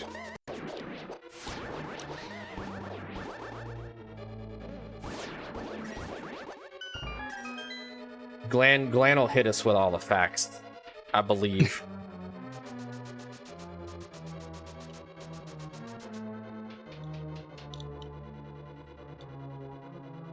Alright, so we're gonna go through this dungeon a little bit normal.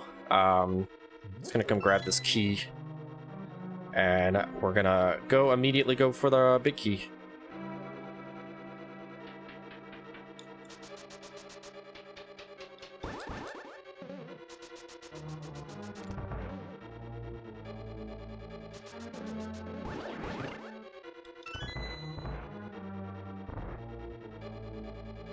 Alright. Just be careful for that slug. That slug hits for 4 hearts of damage. We know Link is severely weak to slugs, apparently.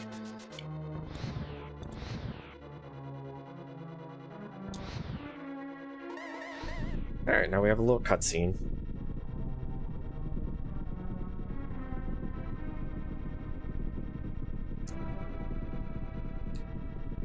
Now, I had a thought. Asking about cats, but our next run, we've got Twilight Princess. We're not dogs. Chat, what's your favorite kind of dog? And guess, good boy is acceptable.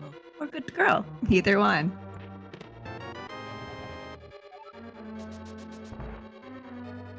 Oh, you know, I didn't show it off, and I can show it off during the next cutscene for defeating this dungeon. Just to solidify my what my favorite Zelda game is, I can show y'all something that I have.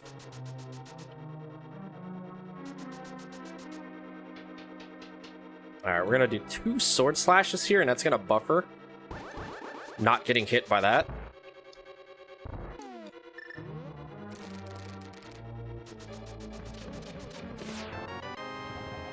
Pick up the Cane of Samaria. This isn't my favorite Zelda game? No.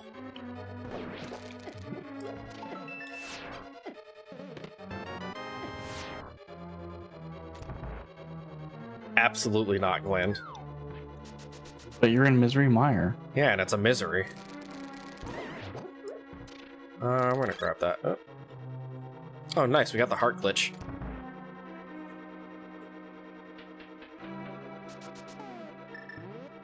Alright, so we're gonna do a series of specific things here in order to keep Spooky active. Oh. That might have ruined it, maybe? I thought it looked fine. Alright, so Spooky action is going to allow us to hit these crystal switches in this room and the next room by firing a fire rod at that spike there. Because the fire rod's hitbox is messed up because of that bird. We're gonna throw another fire rod shot here. That's gonna hit the one in the room above us. And then we're gonna come up here, hit that torch, and that's gonna hit that one up there. That's Spooky action. I can't explain why it works, but I just know it does.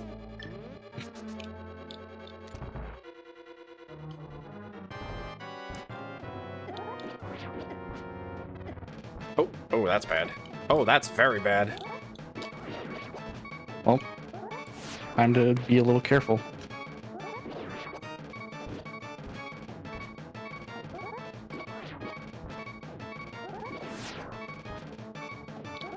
The game definitely expects you to have blue mail, so damage is very high. Not even close.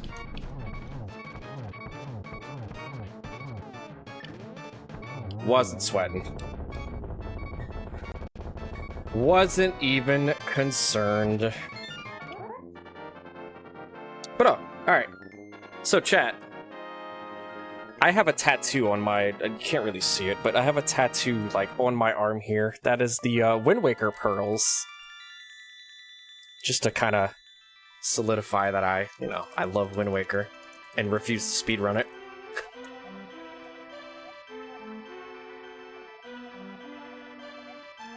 Really hard to get the angle to show off the tattoo. I also have a Dragon Quest tattoo here for my Dragon Quest fans, which shout outs to specifically Dragon Quest 3 that comes out in about 2.5 weeks.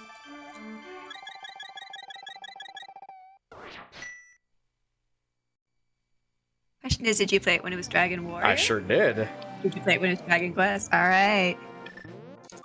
I do want to say something really quickly, if you don't mind. Yeah. I just want to say that we appreciate every donation that's going towards Little Warriors, but we also appreciate spreading the word of this worthy cause. If you're in social media, you can help out by sharing our social media posts and getting the word out about this event and Little Warriors. Type ! socials in the chat to get links to Prevent-A-Thon social media. You can spread the word, and maybe you can help spread the word about the really cute cat costume so we can get that in. So cute. Come on, chat. Let's do it.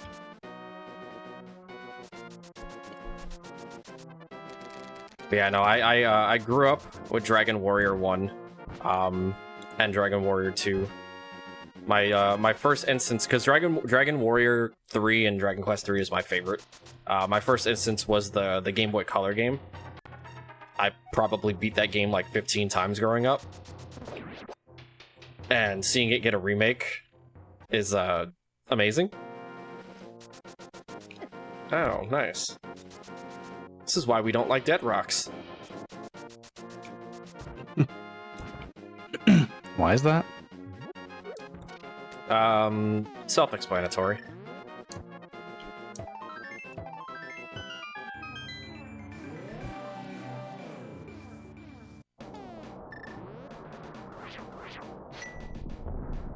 Alright, so now we're entering Turtle Rock. Now remember, we have a fairy stored somewhere in this dungeon. Hopefully it's not on the first Pokies.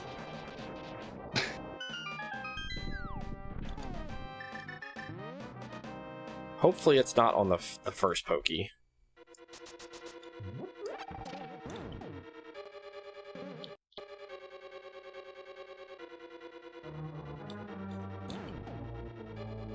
Got to be careful with those buzz blobs. If they are electrified and you get hit, or you try to hit them while you're riding the Cane of Samaria platform, you're going into the pit.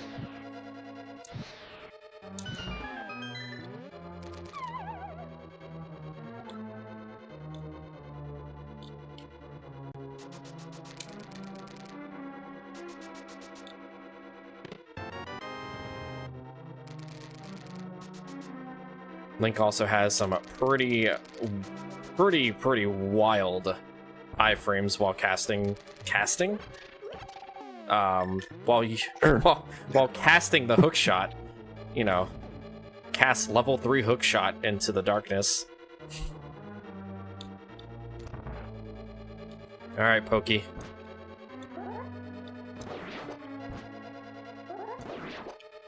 All right, it did not drop the fairy yet. That's good. It's good. Oh, great. This is the worst pattern you can get here.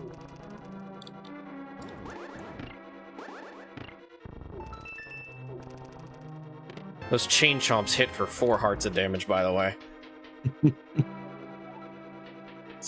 And they should do more. Scary enemy.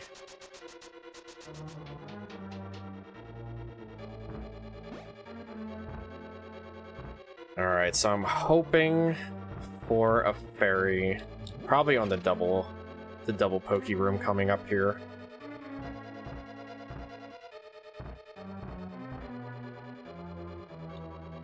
Oh.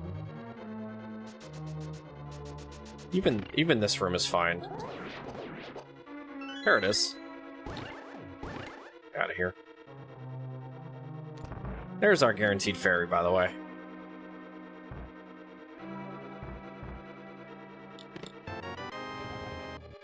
And we pick up the big key here. We don't actually have to pick up the item in the big chest. That's completely optional. It's very out of the way. It is the mirror shield, which technically you need for laser bridge. Technically. Air quotes.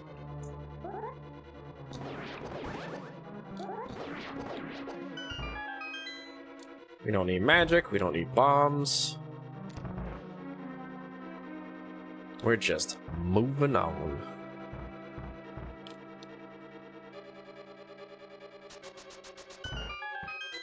This is also a pretty cool room for strats.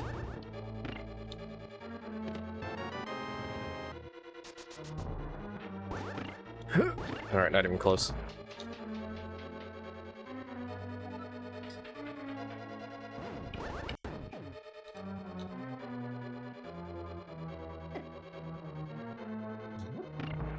Alright, so we got a couple more rooms here.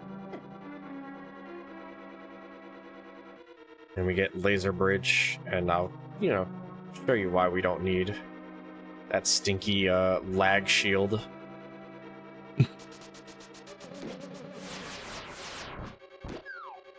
Goodbye forever. Oh. There you go, goodbye forever.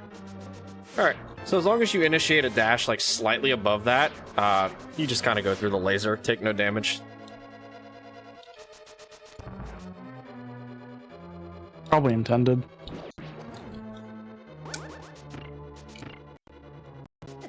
Oh, that's not a hit I wanted to take.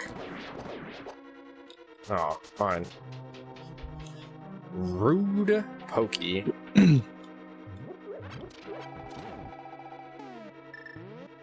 Alright, so this is one of the bosses that, they kind of, like, casually want you to have half magic for.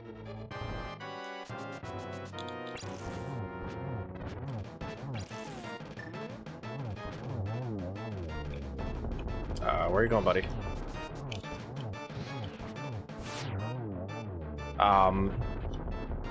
Because if you run out of magic in this fight and you don't have, like, a potion to restore, you are doomed.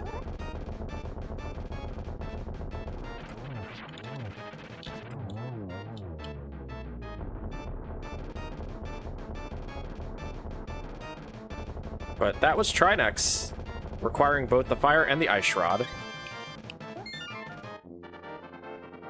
And that is going to be our 7th crystal. So we have Ganon's Tower coming up. And then the end of the game. Now you think, hey, we just saved Zelda, right? You know, Zelda's in this crystal, so we're done, right? Time? GG? Yeah, why didn't you come here first? Nah. I wanted to put it off.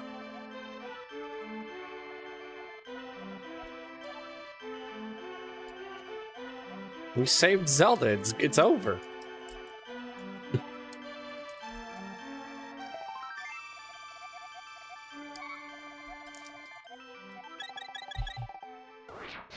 Or is it?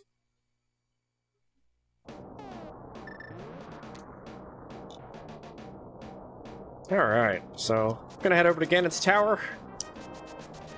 It's a cool, very, very long 8-minute dungeon. How many chests for the big key? 1. That's pretty lucky. I think it's like actually like 3, 2.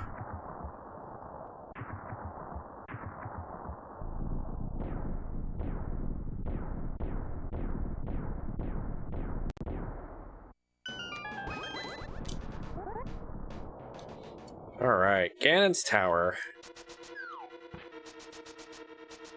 We're gonna walk by this key, laugh at it a couple of times, because we don't need it. Point at it and laugh. Ha ha ha ha ha ha, we're leaving.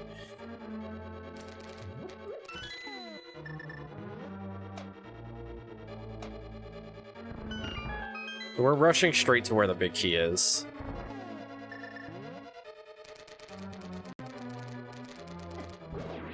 Listen here, pal.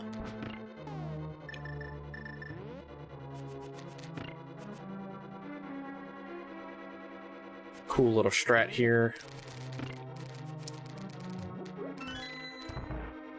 Kind of throwing that boomerang.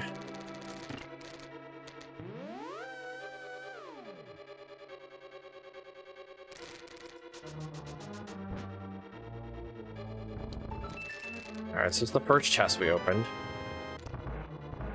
That was the big key.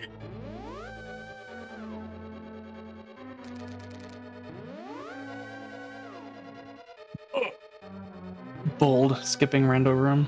Yeah, I know, right? Maybe I'll get lucky.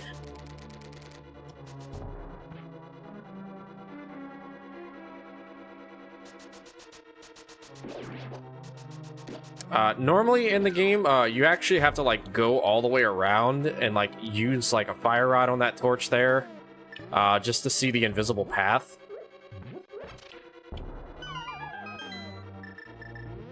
But we don't need to do that.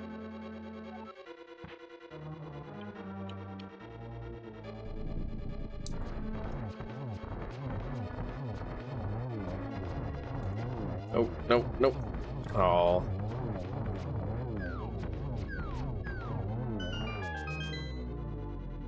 My Ganon spawn's gonna be weird now.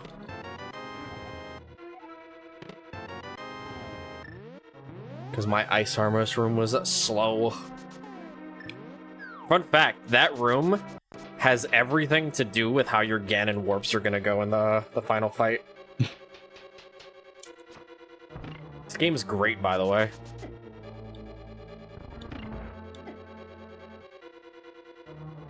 You know what else is great? What's that? A donation. We've got $5 from Lower. They say that their favorite dog breed, they're all great, this is being said, is a tie between Huskies, Malamutes, and Golden Labs. Yeah, I do want to know, with Twilight Princess coming up, I want to know, tell me all about your dog if you have one, or what your favorite breed is. Not to mention, we have that cat outfit incentive. If you have a kitty cat, I'd love to know about your kitty cat too. I love dogs, I love cats. Let me know all about your little furry friends. Put in a donation so I can know all about them. Yes, please. Thank you for the 5.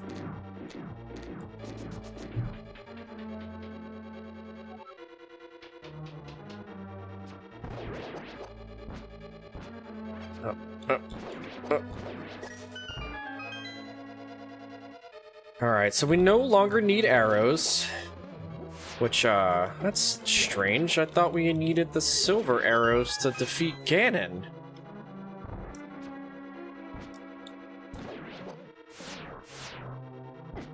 Ow, ow, ow. No. No. You do have the money for silver arrows. Money?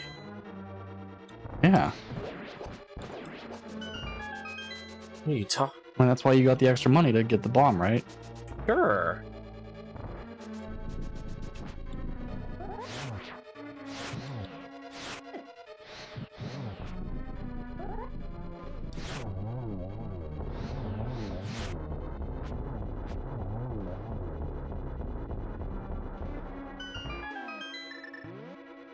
Sure. Money. This money's going towards a good cause. Such as Little Warriors.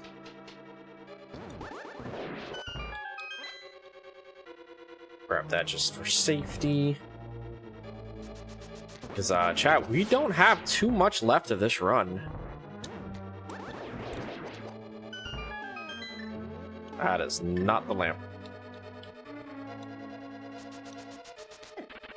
That's what you get for hitting me. That is exactly what you get for hitting me out of my dash.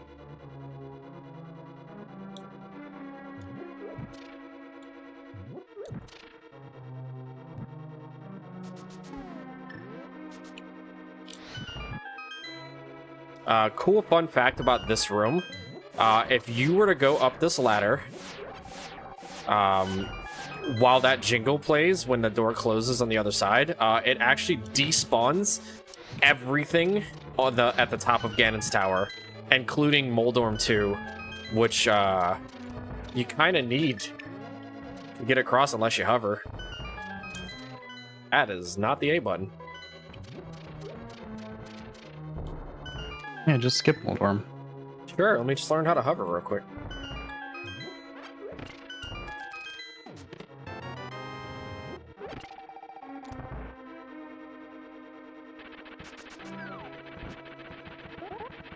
Uh-huh, yep. Don't you do it. Don't you do it, Moldorm.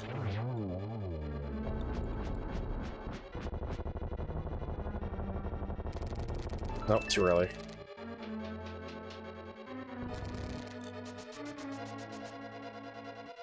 Moldorm tried their best. Just wasn't enough. Alright, chat, we have to solve a simple geometry puzzle here, and then we go to the final boss. Do you know the Pythagorean theorem? Yeah, Alan 1-3. Oh, this is a weird. Nice triple.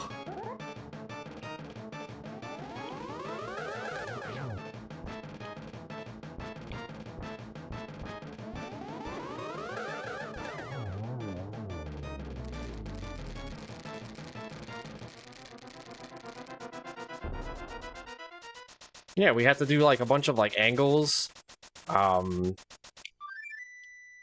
the sine and cosine and tangents, and yeah.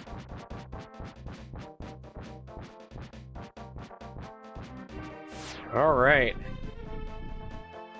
we have the final fight. We're under geared. We don't have silver arrows. Who wins?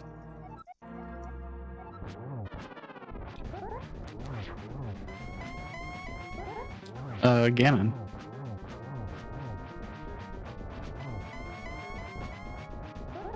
I mean, if I walked into him.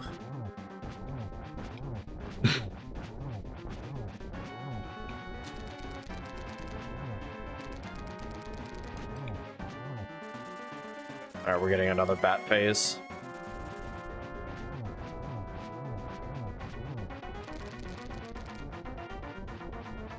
Alright.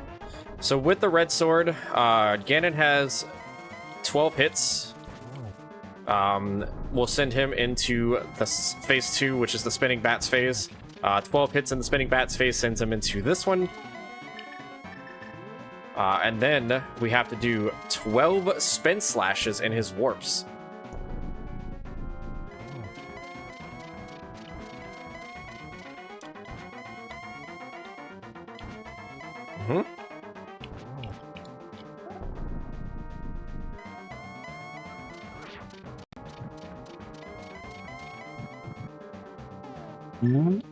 Okay. Alright, so we got Torch Glitch.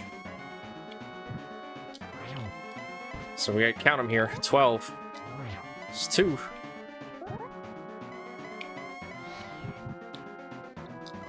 3.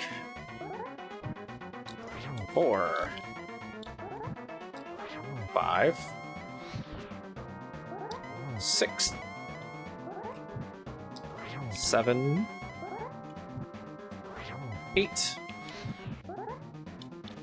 I didn't think I got that. 9. 10.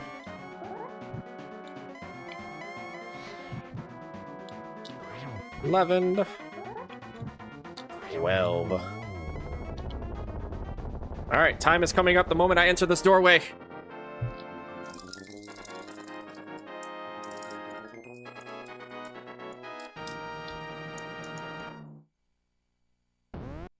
Time. GG. Oh. That Link to the Past went actually really, really well.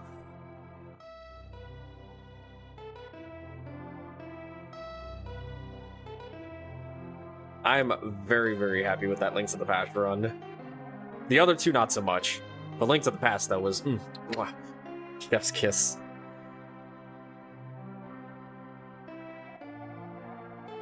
Is there anyone you want to shout out while the Triforce makes its way down the screen? There's, because it's 3 games, there's way too many people to shout out. But I can shout out the Zelda 1, Zelda 2, and Link to the Past communities for all the hard work they've done with routing all these games. Shout outs to, JSR, who taught me all 3 of these games, essentially. And pushed me to, push for sub 30 Z1, sub 80 Zelda 2, and sub 90 Zelda 3, and push for the 30, 80, 90, and eventually start running this single segment stuff. So big shout outs to him. Shout outs to Phantom, my commentator, who, despite not knowing too much, still was like, I'll come hang out, it's fine. And, just being a great friend overall throughout the years. And shoutouts to my community for come and hang out. I appreciate y'all. I'm not done here though. Because we hit, 3,000 CAD. Chat, I will be back after this sick Twilight Princess rando. But I'm gonna step away, take a break, go get something to eat, and then I'm gonna get my Switch set up so we can cheat more video games. But that's it for me for right now. Doodle, send us away. Alrighty. Thank you so much, Iceblue, for those amazing 3 runs of Zelda 1, Zelda 2, and A Link to the Past. I have been your host, Doodleplex. I'm going to call it for the night. In the very capable hands and vocal cords of Addie Joe. The floor is yours, Addie Joe.